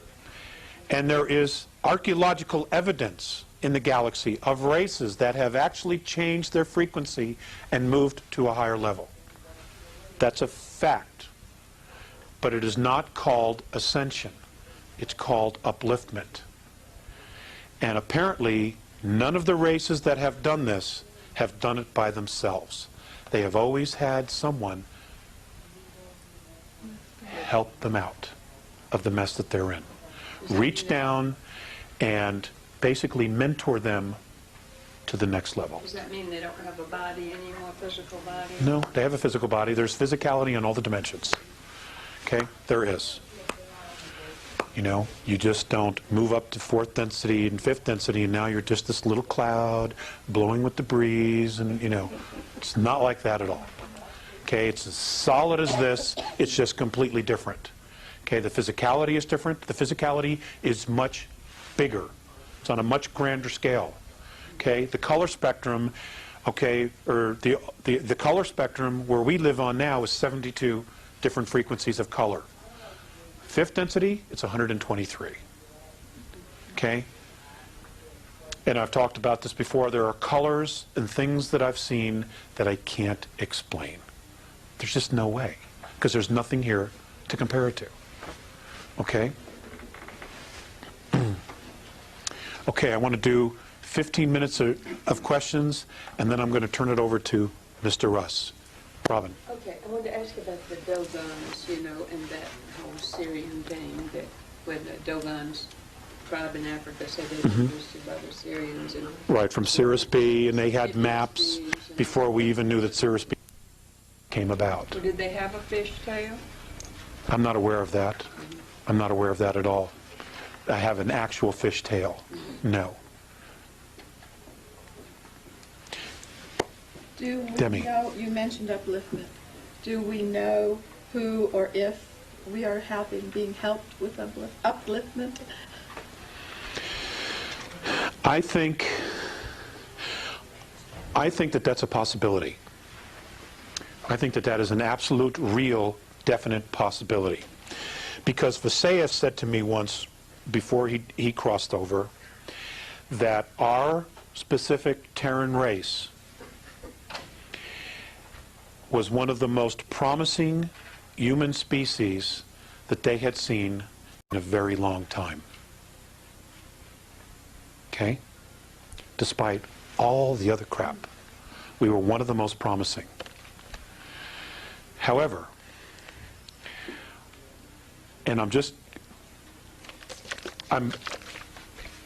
giving you my own opinion now. based on what I know. I don't know this as fact.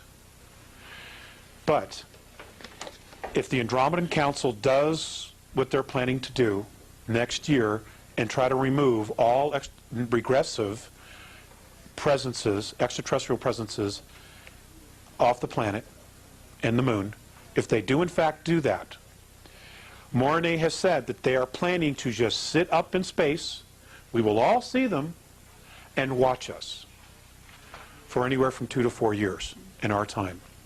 And what they want to do is they want to see how we are going to react with each other when we're not being manipulated.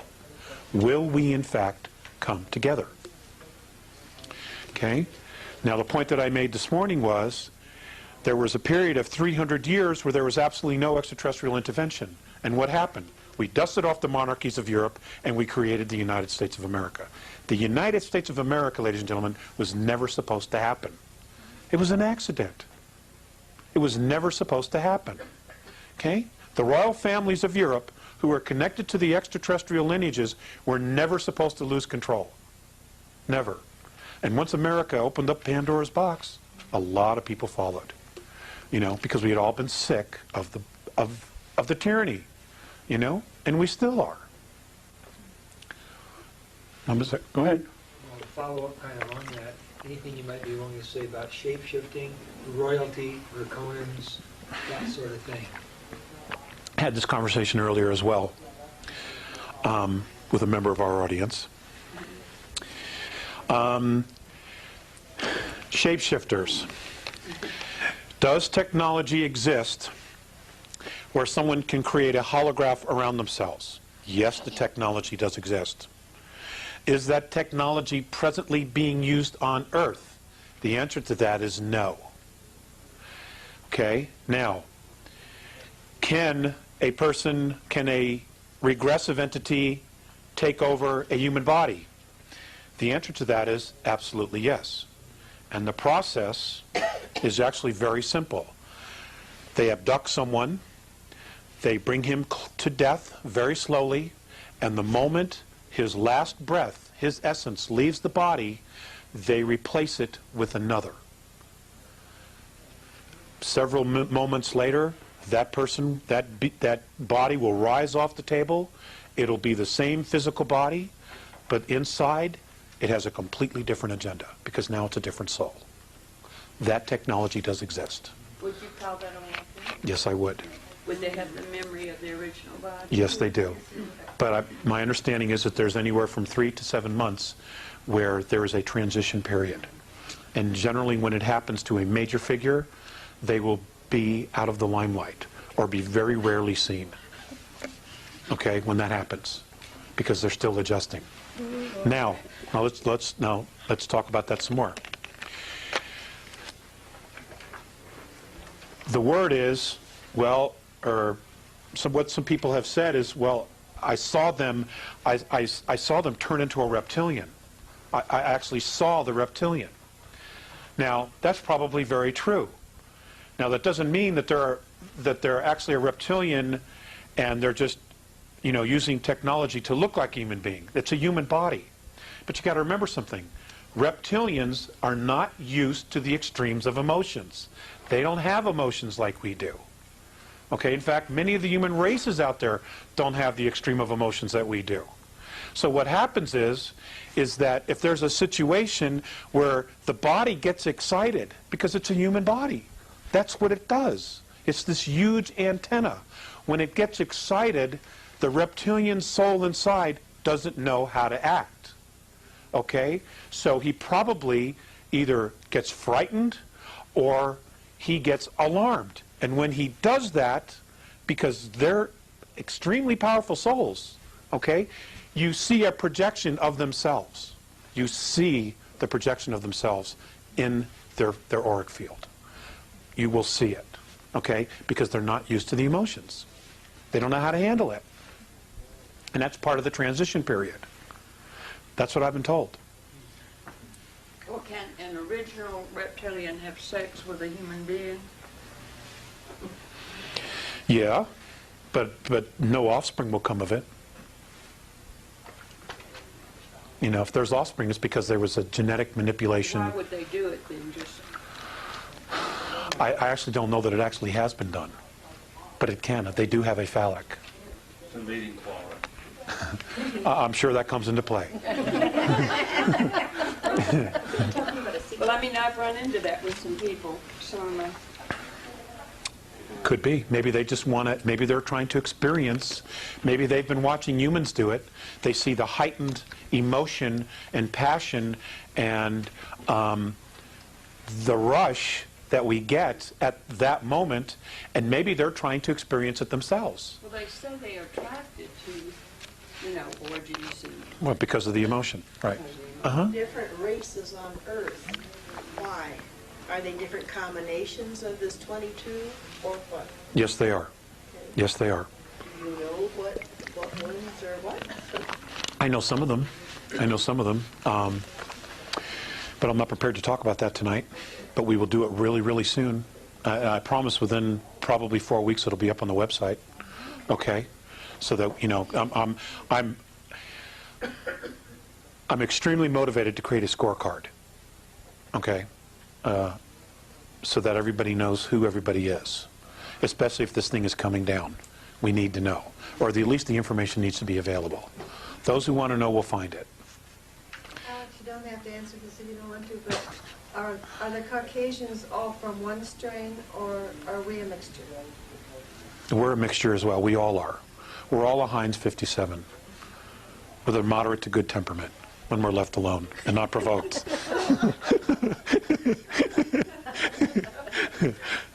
Dave? When they remove the regressives, that must mean Washington's going to be 9 on the empty, but Is there some suggestion? I hope you don't have a problem with that.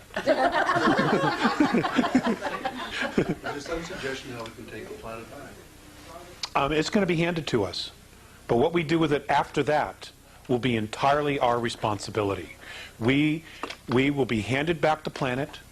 I know for a fact that discussions of a download of all of humanity has and is being talked about, where everybody is given exactly the same data of who we are, where we're from, who these beings were, and how we've been manipulated.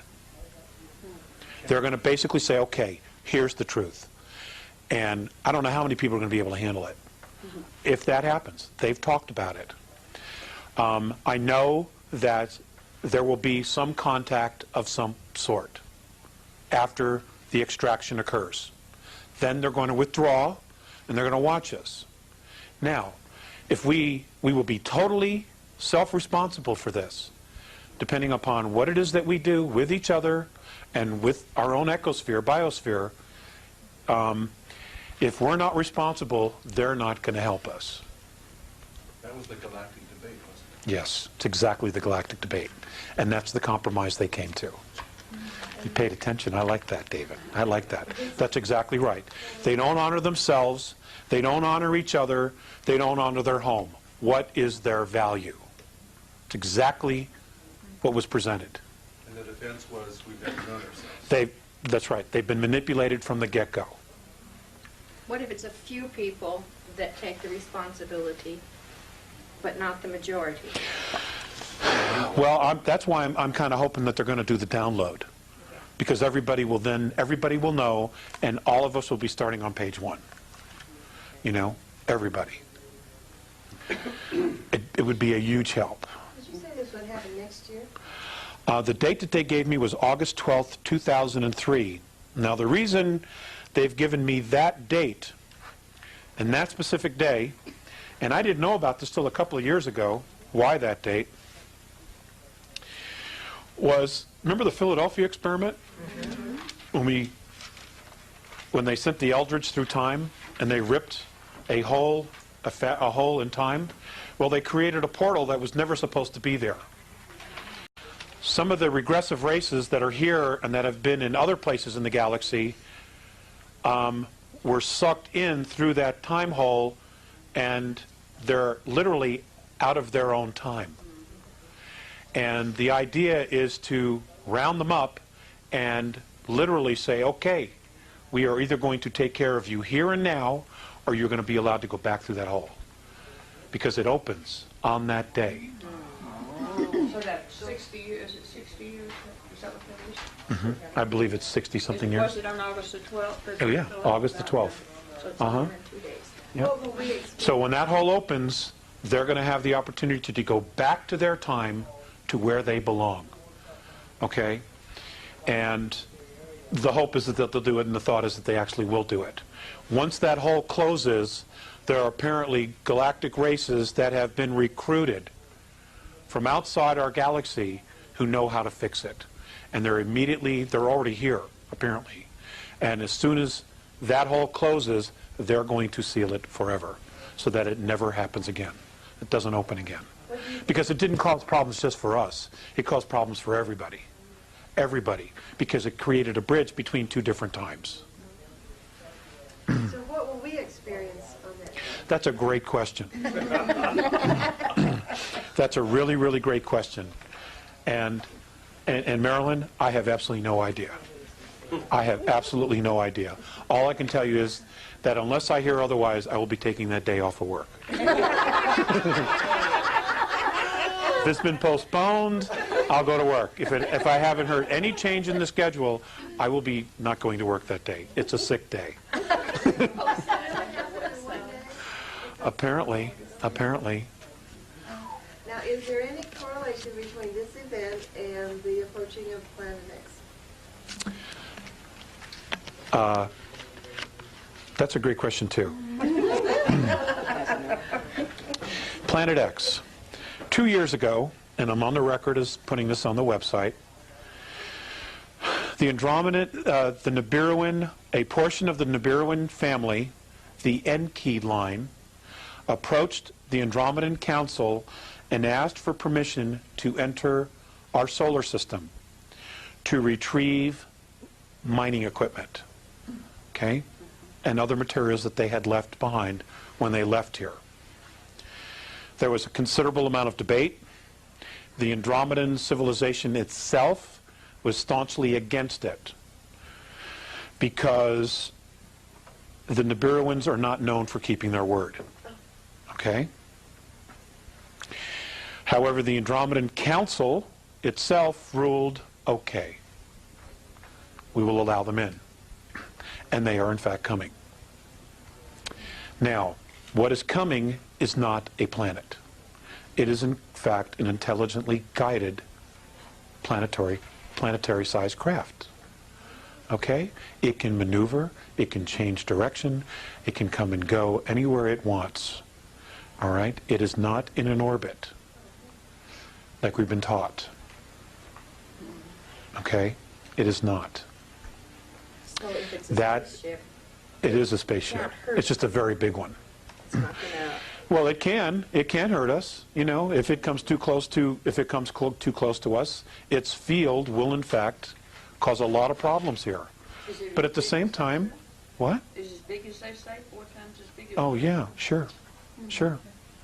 Oh yeah. There are motherships.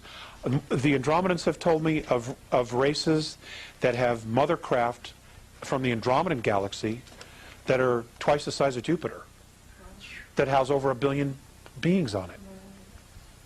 That's amazing. I can't imagine being stuck with the same people. Well, let me just finish with the Nibiru thing, okay? So they're coming. What's going to happen? I have no idea. I can honestly tell you this, though. The Andromedans expect them to not keep their word, to just pick up their mining materials. Okay, much of that mining materials are in the rings of Saturn, for the record. Okay, and Mikey, I know, will address that issue because he's got some information he wants to share from his own sources. Okay, so another question, a couple more questions, and then we're going to stop. The regressives? It's entirely up to you, Mike. It's your gig. You said the removal of all regressives. Regressives. I mean, hybrids, etc. Yes, ma'am. Yes, ma'am. Now, let's talk. That's a great. You made me think of something that I hadn't put in there. Okay, now exactly what is a regressive? How do they know who is a regressive extraterrestrial or hybrid? Okay. The Andromedans monitor when they start, and they come in, send in their teams to start studying a planet, a race, for induction, for mentoring. What they do is they monitor their chains of thoughts.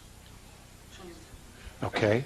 And it is by their chains of thoughts that they can tell who's evolved, who's regressive, who's benevolent, who's empathetic, etc., etc., etc., by the chains of thoughts.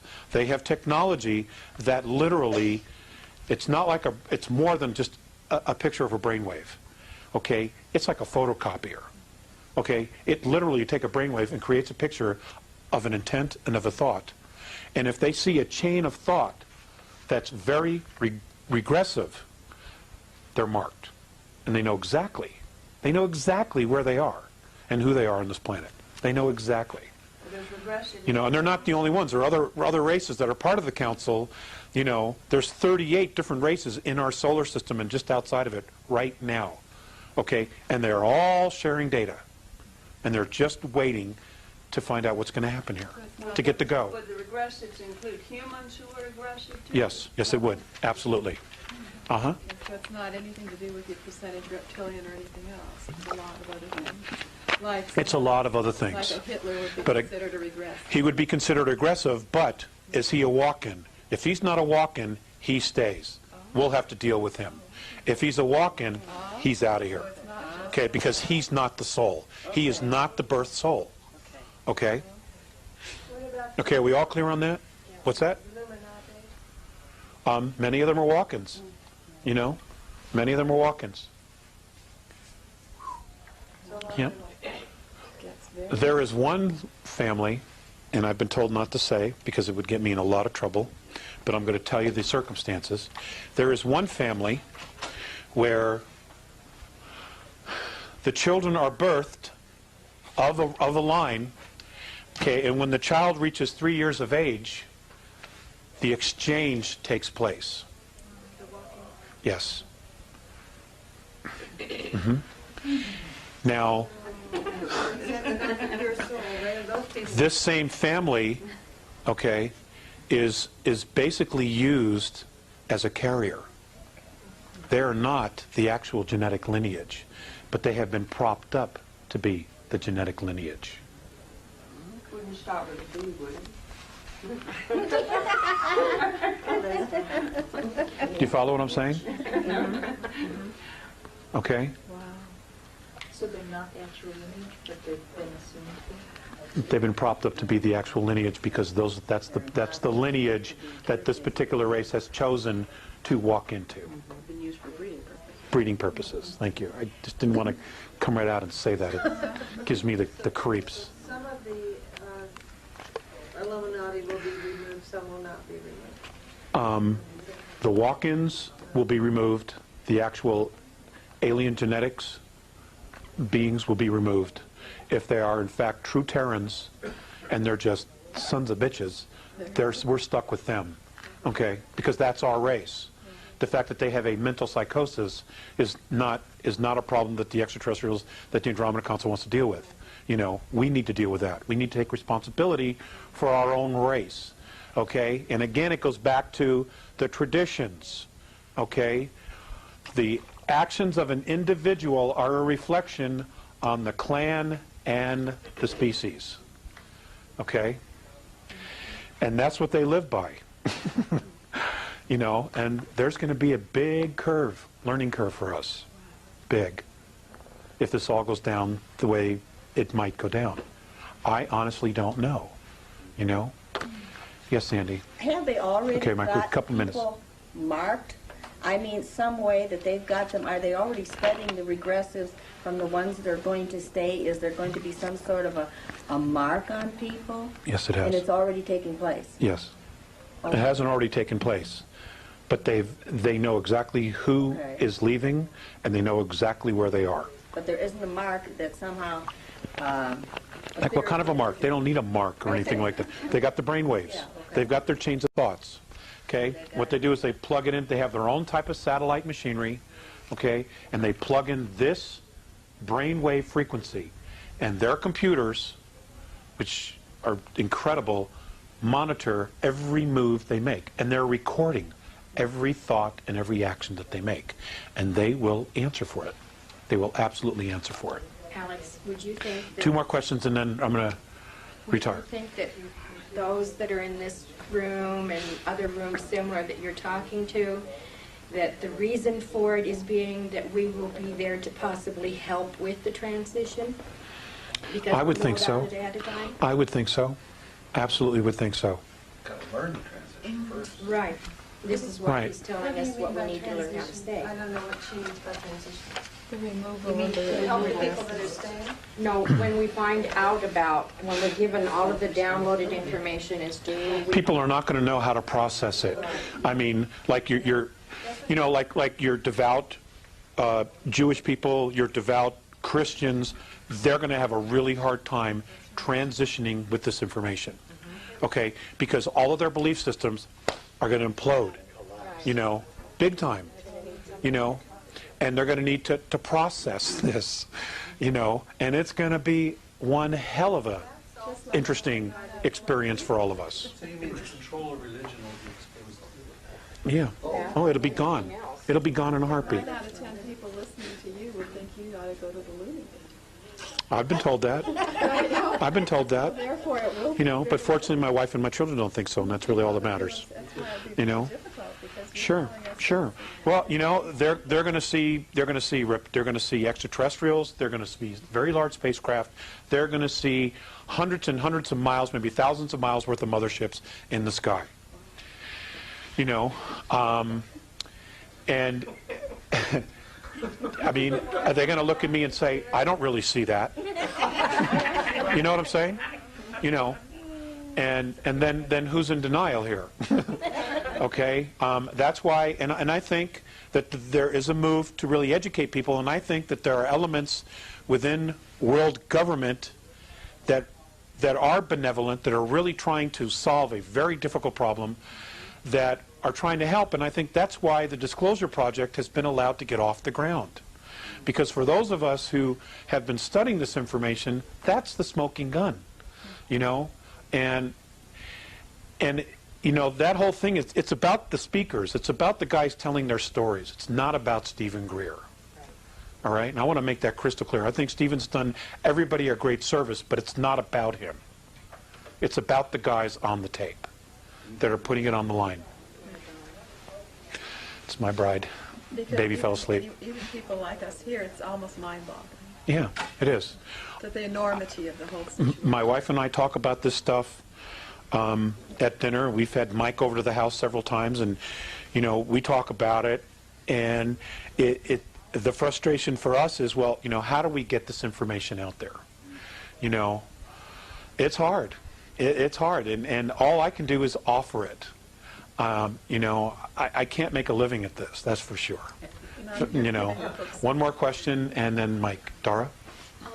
Because we're here, we believe, and that we've taken the initiative, would it be possible that the Andromedans may want to also include us as like spokespeople for the lay people, that they would assist in contacting us, or are they going to take a stance and not interface at all with the No. I've been talking to them for 15 years about adding more people to the list.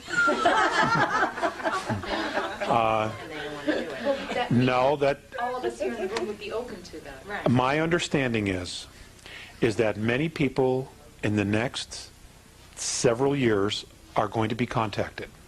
But depending upon the lineage, the extraterrestrial lineage that is dominant in your physicality, it will be that clan or that star system race that will contact you. That's how it's done. It's all about the lineage. Out there, and it is here. It really is. Okay? Ladies and gentlemen, this has been such a pleasure for me, you know, to get a lot of this off my chest and my head, and maybe the hair will grow back now. I just want to say thank you. You're in for a real treat as well, because Mr. Mike Rust has a lot of information. He's extremely enthusiastic. And have your Kleenex and tomatoes ready. Mike, you want him to take a 1-minute break? Or? Okay. I'm going to write some stuff down real quick. So at 12:02 noon on August 12th. I don't have a date. I don't have a date. I don't have a time, I mean. I'm joking. I know you are. But you know, some people would say, like, take that serious. No, no. If I get more information, It'll be on okay, your website. it'll be on the website. It'll be posted immediately. So you're saying This morning that the tetrahedron is imprisoning us. Why would we ingest that? That's the energy around the planet. Okay, but it's, The clustered water and what's it? It's clustered and unclustered? it's clustered and then that which comes through the I tap. can't remember. Yeah, anything that goes through pipes and stuff like that, it's unstructured. There's structured water, which has this in it, and they've proven you can put it underneath the microscope and you see it. It's just alive. And that's good for you. And that's good for you. And that is good for you? Yeah. It doesn't... Because we are in this existence. Mike, you can use your overhead? Yes. Okay. Maybe not this second, but... So we are in this existence, so we need this scenario going. But don't we want to morph to the... Yeah, you know, it will go. Is there Now there's this thing called SAC, S-A-C, Solar Activation Cycle. And according to this, Voyagers 1 and 2, and here's the phone number to order the books from Granite Publishing. say it out loud for the tape. It's Granite Publishing. Order 1-800-366-0264. And you can order the books. It's $27 for the big one and $16 for the small one. It's the best books that I've ever got my hands into. Oh, no Now, wonder, right? and where are we here now? No, I just made that connection when he was talking about... Yeah. This is something that we are in now, so we need this structure. And now, if that's why they said some of the angelic beings here teaching us the Merkaba field are being taught wrong about what we should do with this. But we still need the energy pattern. And in that book, they tell you what the speeds are. And what speeds? It's the white at 33 1/3 this way, and the blue 33 1/3 this way or something. It's in the book. But they also say in the book, don't do it.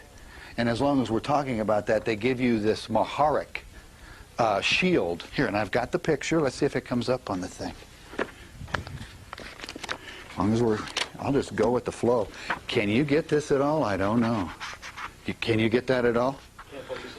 Okay, well, it's called the Maharic field, and it's a tube that we can put over our bodies, and they tell you how to do it, and they said you just got to do it every day before you go to bed, and in 16 days, or no, 6 weeks, that's what it was. It was 6 weeks, you'll be completely protected. But do not get into the Merkaba field being taught, because they're being taught wrong. They said that it's the DNA, the regressive aliens, the intruders, are teaching us to download our DNA into Mother Earth, where the halls of Amenti are and the Ark of the Covenant are, and because it's back on the planet, it's inside the planet, and they're going to use our DNA against us. So you do not want to fire this thing as being taught. Because Thoth was Anunnaki, right? Did you say? Thoth was Anunnaki. You were showing us the spelling of the pillar you showed us in the book. Oh, I'm sorry. Can you do that on the overhead, or? Here. I just lost the page. Had the piece of paper. Oh, yeah, it did. Here it is. Here. Coming up, gang, coming up. It's the, it's personal and planetary, M-A-H-A-R-I-C,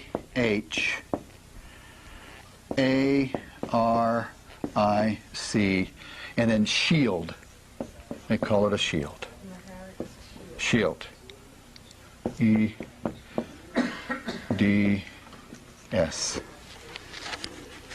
And it's a chart. And they say for right now, because of what's happening with the white t-shirt and the black t-shirt, don't get into this and get into this shield system. And it's a tube, evidently, and I'm wired up here. It's a shield that protects you and gives you your right to be you. So you are protected. And this is what this system that's being taught on the planet is not doing. And I'm going to, there's a popular person out teaching this. There's several people. They said in Voyagers 1 and 2, you fire this system right at your tailbone first, or right around the first basic 9 cells that you are created, that are always alive. You do that first, then you can go out and do anything you want. But that squares you with you, so you can learn who you are. Another scenario, as long as we're on the subject, is if somebody is teaching you that God is out there and not here, that's the regressives here. Prime Creator is here. It's here first. You understand and love, honor, and care this. And we're not taught that here on this planet. We're not taught to love ourselves. Clean fingernails, everything nice, nice clothes, beautiful home. This comes first. Then, and there is a, the teacher that I was with, there's a progression of what you do. You love yourself, you love your closest loved one, male or female, you love your children, then you love your family structure, then you love the environment you're in, then the social structure, then you get out into the world, and then bow to Prime Creator if you wish. But it starts here. We're all the single windows of Prime Creator. And if anybody, you got to listen to this. They have humans bowing to a wall. Now, there's some taco sauce missing with them, okay? There is something. They don't even know what taco sauce is. They don't even know that they can have it. I'm really surprised that they haven't taught humans to bow to a spare tire. At least you could use the spare tire. You see, you got to wake up. And this is the problem that the angelics have versus the regressives. And they're called intruders. Here, we're talking about it. Let's put it on there. And that will come up. Here. Here, this here is, and it's up here, there. These are called the intruders according to Voyagers 1 and 2. And I want to show you something here real quick. I showed Alex, and he kind of said, "Oh, you look at that." Here, then you can get the names of them. I want you to see the physiognomy here. Everything's being pulled down. See their facial feature? See this thing? And all their forehead, everything's being pulled down. They live in the lower chakras. And it's called physiognomy. It's what you read people by. The teacher that I was with here in Denver taught us some of this material.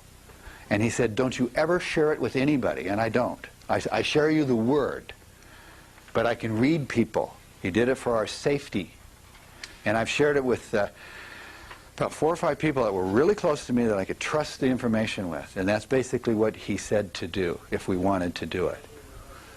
Now, this is and they're called the intruders. And there's a whole family here. It isn't just this one of this. There's families here, massive families. And then we have and where'd they go? Ah! Here. And no, that's backwards. Okay. This is the guardians. These people are here. These souls are here to help us. I would just like to add that some of the other races that aren't depicted here are much more handsome. Now, well, I'm going to show. This is according to the Voyagers 1 and 2. Okay, I'm sure that there's variations everywhere, but these are the ones here basically helping us. And then here's their names, and we'll get that. That one in the upper middle, that male appearing, looks similar to me to those that were on the other sheet. Right here? Yeah. What does that say? Transsystem, is that a hybrid? Is that a zonite human? There's Arcturian, and I shared with you these here in the book are the ones basically here really loving us. They are us. Let me get over here. They are us. And what they did, what these entities did, they went back in our history, got the best of the DNA of all of our history. And then they went all the way forward and got the best DNA there. Then came back here, and that's how we look.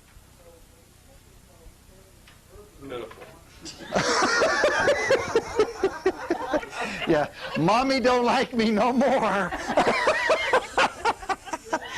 They need to wear sunglasses. Anyway, they're very benevolent. They're here to help. And there's a lot of people here. And it's called, where do I have it? It's Interdimensional Association of Free Worlds.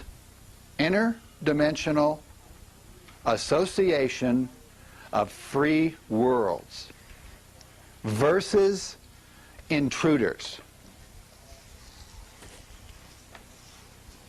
And is there a gig going down on this planet? Boy, I tell you. Here, I'm gonna throw these up here real quick, just for the video and people. These are skulls. These are skulls in Peru and Mexico.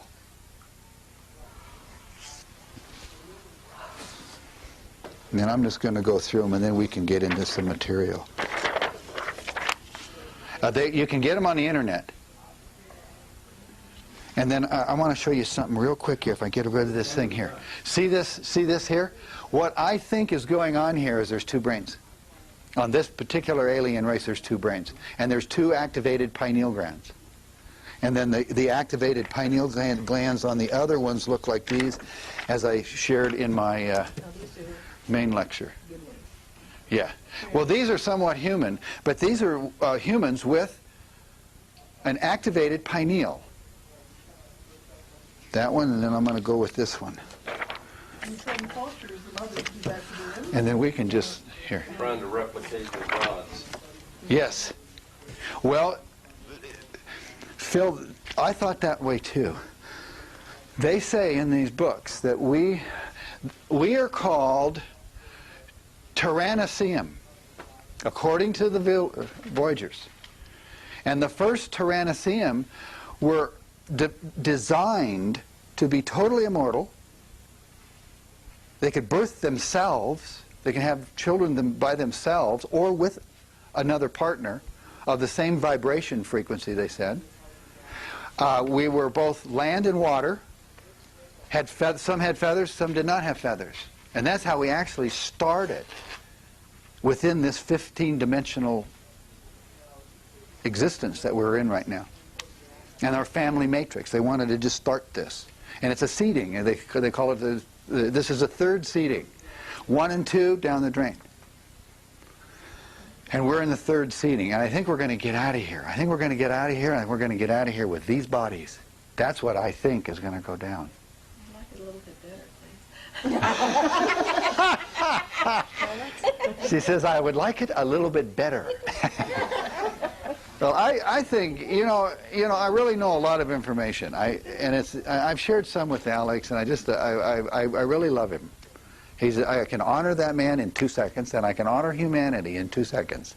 If you can understand that we have biases, dogmas, doctrines, and philosophies per chakra.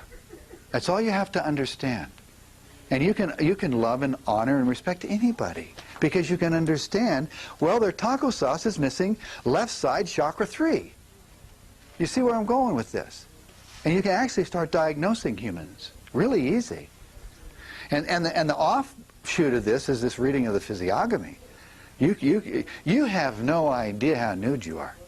You have to a teacher of this universe. You have no idea. What did she say? He's tired. Yeah. Hey, my ears don't work with that stuff. Okay. Okay, let's get. Hey, and I want to shoot into some of the Alex Collier material that he was talking about. It's basically the same material. Oh, now this is not in this. This is some other information I have. when some aliens leave their planet and they have a home and everything's sitting right there and lakes and whatnot, they go travel for, let's say, 500 years. And they come back, there's nothing there. There isn't any essences of themselves to hold the patterns to keep their homes there. That's a scenario that happens. But it doesn't happen here on Earth. Earth is another scenario. We go and come and everything. And the density of truth here holds everything together. Isn't that an interesting thought pattern? And I thought I'd share that when he was talking about that. Oh, dolphins and whales. I just about interrupted you. But I didn't do it.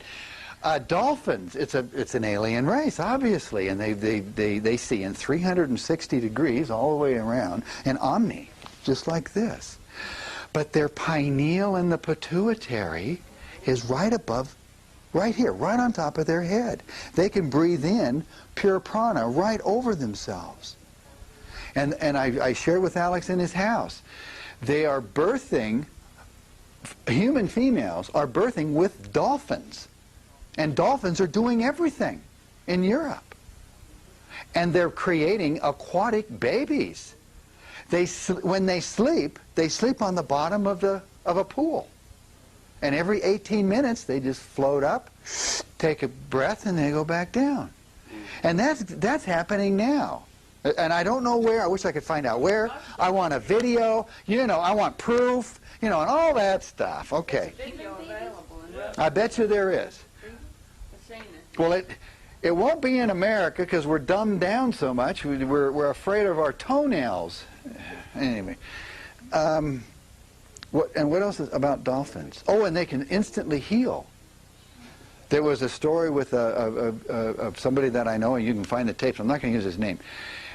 There was this lady that got in an accident, and she was like this for years, an accident. And a group of them went to the ocean, and two dolphins, she got in the water, two dolphins just came up to her, and they prodded and poked and whatever to her body. She got up out of the water, and she was still like this, and you couldn't do things very well. And she just laid right down on the deck and went to sleep for 2 hours. And when she got up, she just went, like that. And she couldn't remember the accident. And the dolphins can do that. Now, let's switch the subject to whales, another alien race. And the only thing I know is that once a year, oh no, there's two things. Once a year, 12 of them get in a circle on either end of the planet. And they breathe in for 12 hours. And they breathe out for 12 hours, and then they disperse. I know that, or I don't know that, but then that's what I've been told about whales. Another thing, we cannot have children without the sound of whales. We would die as a species without whales. And I can't remember where I got the information. I don't think it's I got it from somebody else. I got that I don't know where I got that. Elizabeth Fortune. I've read so much and I've been around so many people. I've just got all this. Okay, hang on here. Oh, the red. You want to know about who's the red and purple and green and coming up? I just need my book. Which one? Oh, here, yeah, here. I got it right here. You're talking about the races. Okay, here we go. Hey, I'm not even going to try to pronounce it. I'm just going to put them up here. U-R-A-N-T-R-I-A-N-S,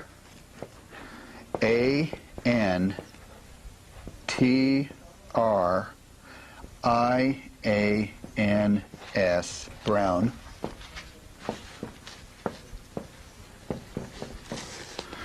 And then B-R-E-A-N-O-U-A,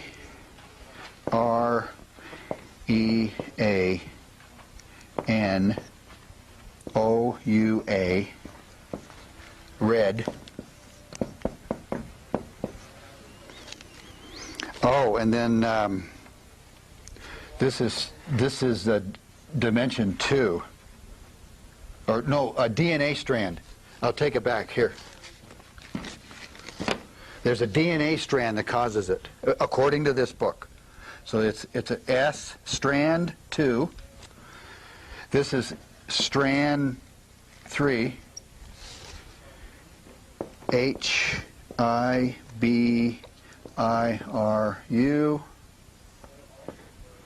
white.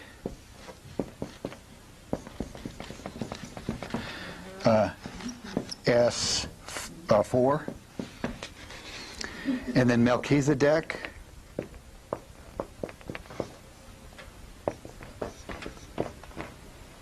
IZEDEKS,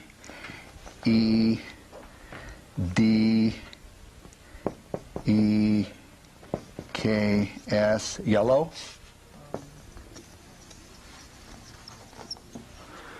And then S5. And then YUNASETI,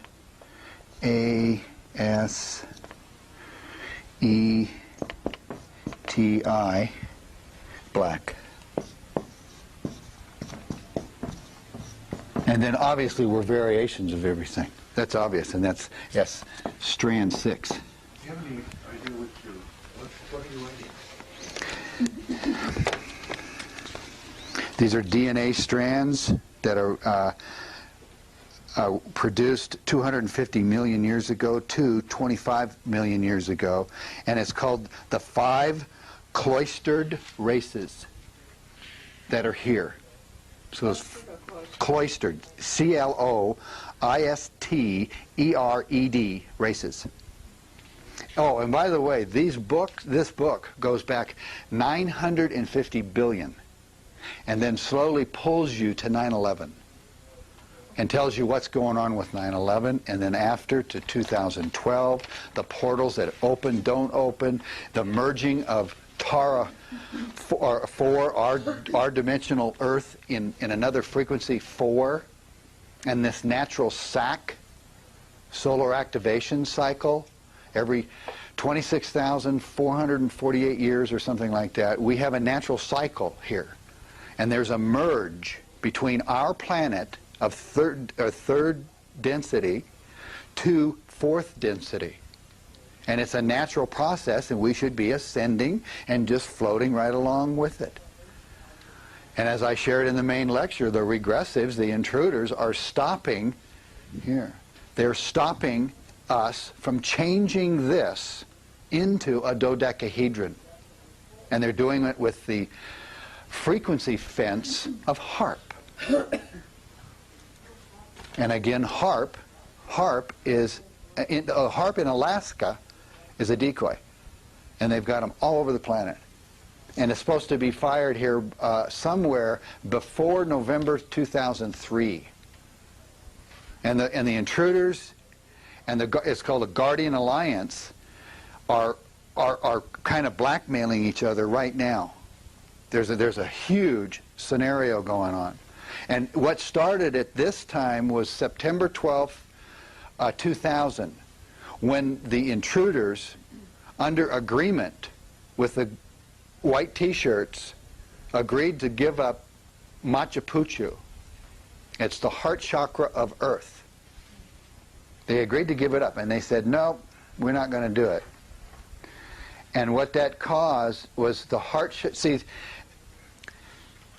wherever a civilization is, DNA and chakra on the planet is in correlation with it. And what has happened is that in Atlantis, when Atlantis fell,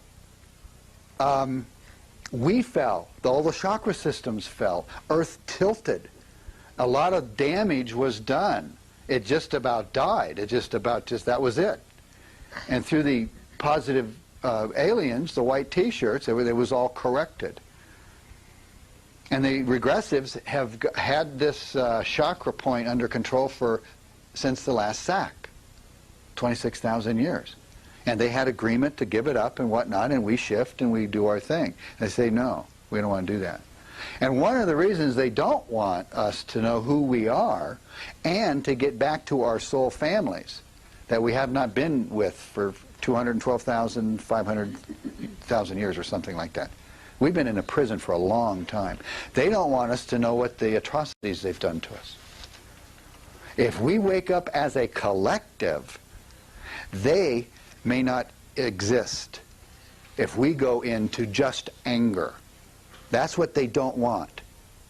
If we go into just anger, which is our right to do that, you do not hold in love from your body. You do not hold in hate. And how you do it. And, this is not this material. This is a teacher material that I was with. It's another scenario. You do not hold in love nor hate.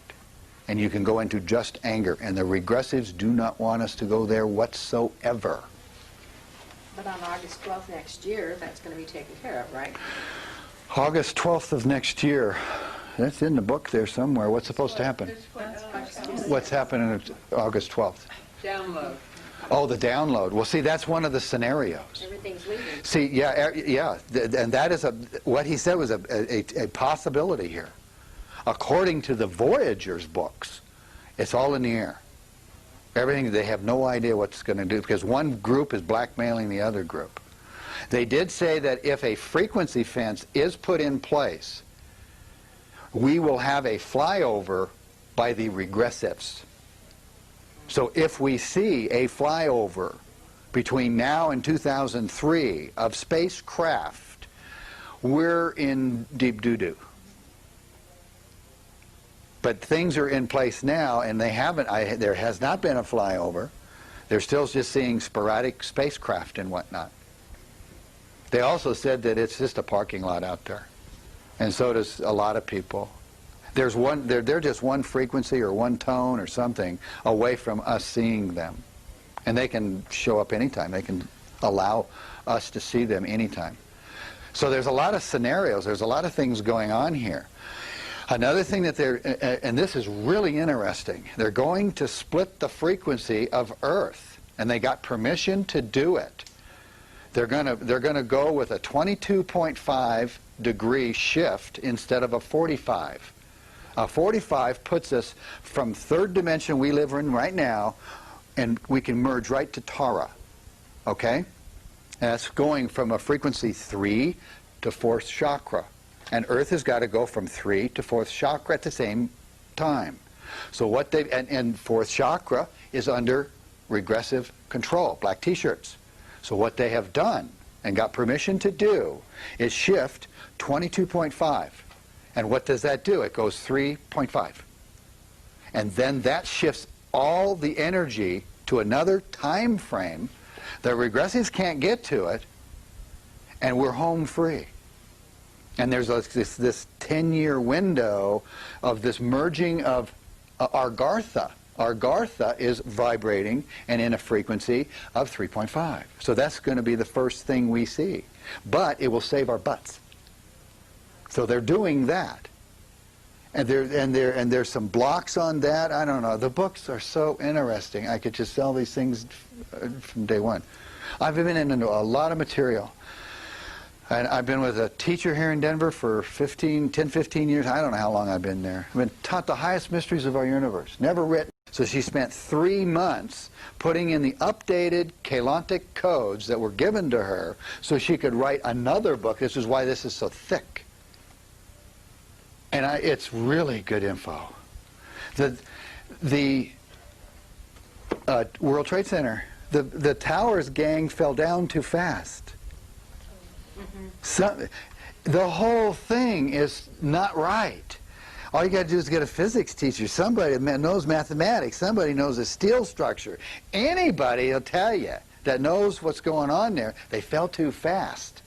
The regressives here have a machine. It's a beam pulse generator of some kind. And it's called the trumpet. And it's, do you have this? This, I hope.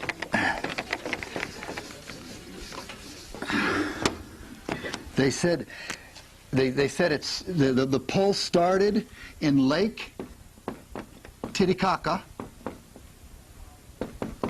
It went to the Bermuda Islands. I'm just going to put B because I don't know how to spell Bermuda. Then it was held here until the first plane hit. And the trumpet, they said that it's a tube like this. It was held here, and it came up here like this. And it's a beam. It's a weapon. Why? Why? Oh, why did they take the towers out? Our Constitution. We should not be here as America as free people. Romper room, no, if you're on a power over model planet, which is what Alex got me into. I love it. It's a power over model planet. We're a free country. We think, by the way. Jesus Christ. Our Constitution is a joke. I mean, we don't have any rights.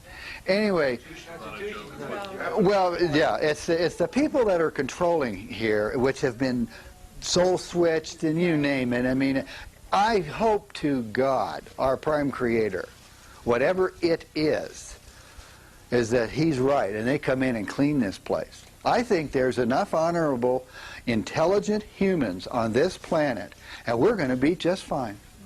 You know another scenario that's going to happen? We've been in a prison for 212,000 years.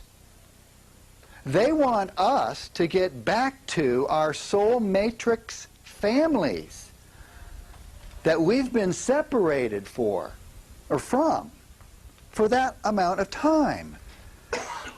We're going to be extremely intelligent, wise, have wisdom beyond all belief. Because we're going to remember ourselves as that female or that male or this consciousness, I did this. We're going to have the density to just, I think, change our universe, which in turn changes everything else because of this holographic existence that we're in. That's why I showed people the flower of life pattern. Let me, here, I can get that real quick. I can put it up on the, or that won't be on the thing. It won't show up.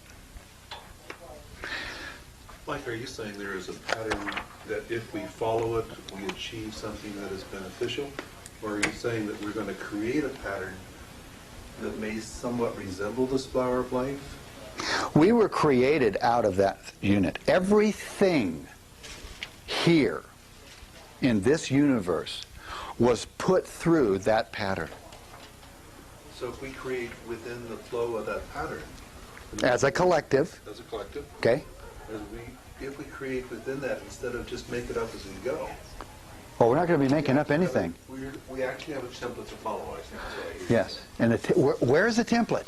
The template to follow, because we'll know where to go, because we've gone through the halls of Amente before, the template for the DNA of everything in this universe is in this halls of Amente. I don't know, it's a spacecraft, I don't know. And they said the Ark of the Covenant is shaped just like the Ankh. This is why in Egypt they presented the Ankh, this, in ceremony to Egyptians that were ascending. The ceremony was to the back of the person. Because they take the third chakra here, and you can be trained how to do it with the Kundalini sexual energy. You bring it up and you think it out here around the body, around the head, and into your fourth chakra. And it is a way to become immortal. Because once this is powered, we are showered with something from the universe. And I think it's powered by the Ark of the Covenant. And remember me telling in my lecture about King Arthur. They had to get the Ark of the Covenant out of here. They had to get the portal system out of here. But they wanted some contact with the halls of Amente and the Ark of the Covenant. So then what we've been taught, well, it's in a gold box, and there's this rod and staff. And it's a radio transmitter to the Ark of the Covenant.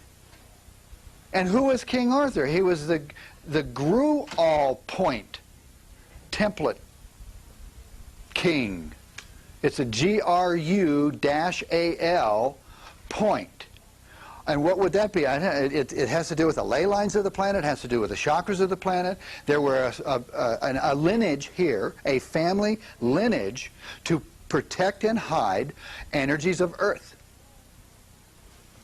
And the early wars, I shared with you, early wars, and they just go right down the line. This group had it, they warred, that group had it, they warred, and it got it, and the staff and the what was it? The rod. I'll get there. I'm tired. No, I'm not. Anyway, they became separated from the ark. I guess the ark just had the rod. And this is where the term Excalibur came from. And Merlin helped King Arthur get Excalibur back into the box called the Ark of the Covenant. And then he did a turncoat on King Arthur.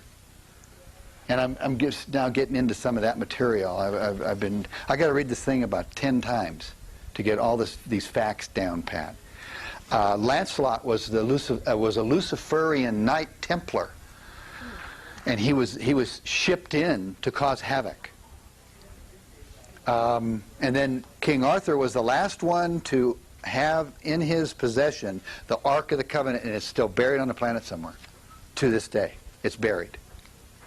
So maybe that can be found. Obviously, if anybody gets into the halls of Amenti and to the record-keeping system, we'll find the Ark that we know is in the box. It's just a radio receiver. They said it's rods made out of gold with crystals in it that are powered from another universe, which is how, by the way, they built the pyramids. And they built beautiful cities, they said. They could bring power through the Ark of the Covenant when it was here on Earth, and the power would levitate rocks, and they could build beautiful cities, and on and on and on. They had beautiful civilizations here. I want to see if there was... the shapeshifters. I've been the teacher that I was with shapeshifted 3 times in front of me within the 15 years I was with him. And what it is, I've been told, and I don't know whether he agrees or I don't know. There's so many things different aliens here. Heck, I don't know. I've been told that they wear a space suit, and they have to adjust it every now and then. And I think the teacher that I was in front of was adjusting his suit. And I believe he was benevolent, but I don't know. Oh, that's another thing. Listen to this very carefully. Don't put all your energy into one thing. Like, don't put your money all in one spot. Don't put all your thinking and processing into one system. There's too many blackmail systems going down here on the planet because of the intruders. They've had 26,000 years plus to mess up every thinking pattern we got. That's why Len Horowitz says everything's in reverse. The teacher that I was with, he said, take everything you know, write it down if you can, and just reverse it 180 degrees. And he said, you will be more correct in your thinking pattern than anybody on the planet. And it has never failed. I find out something, and so I said, well, all I had to do was reverse that sucker. It's really simple. Do the same thing with the newspaper. Oh, yeah. Thank you. Listen to this. The TV said, obviously keep the damn thing unplugged, okay? Because they get you at night. It's on. The TV is on all the time. They can send frequencies over the airways, and you're sleeping, they got you. I got master switches on all my TVs. Now, TVs, programming. And what did you just say? Read the newspaper. Oh, yeah. Hey, definitely watch the news. But if they say anything financial, they say anything about the government, just reverse it. They gotta lock it down. Well, you can go... No.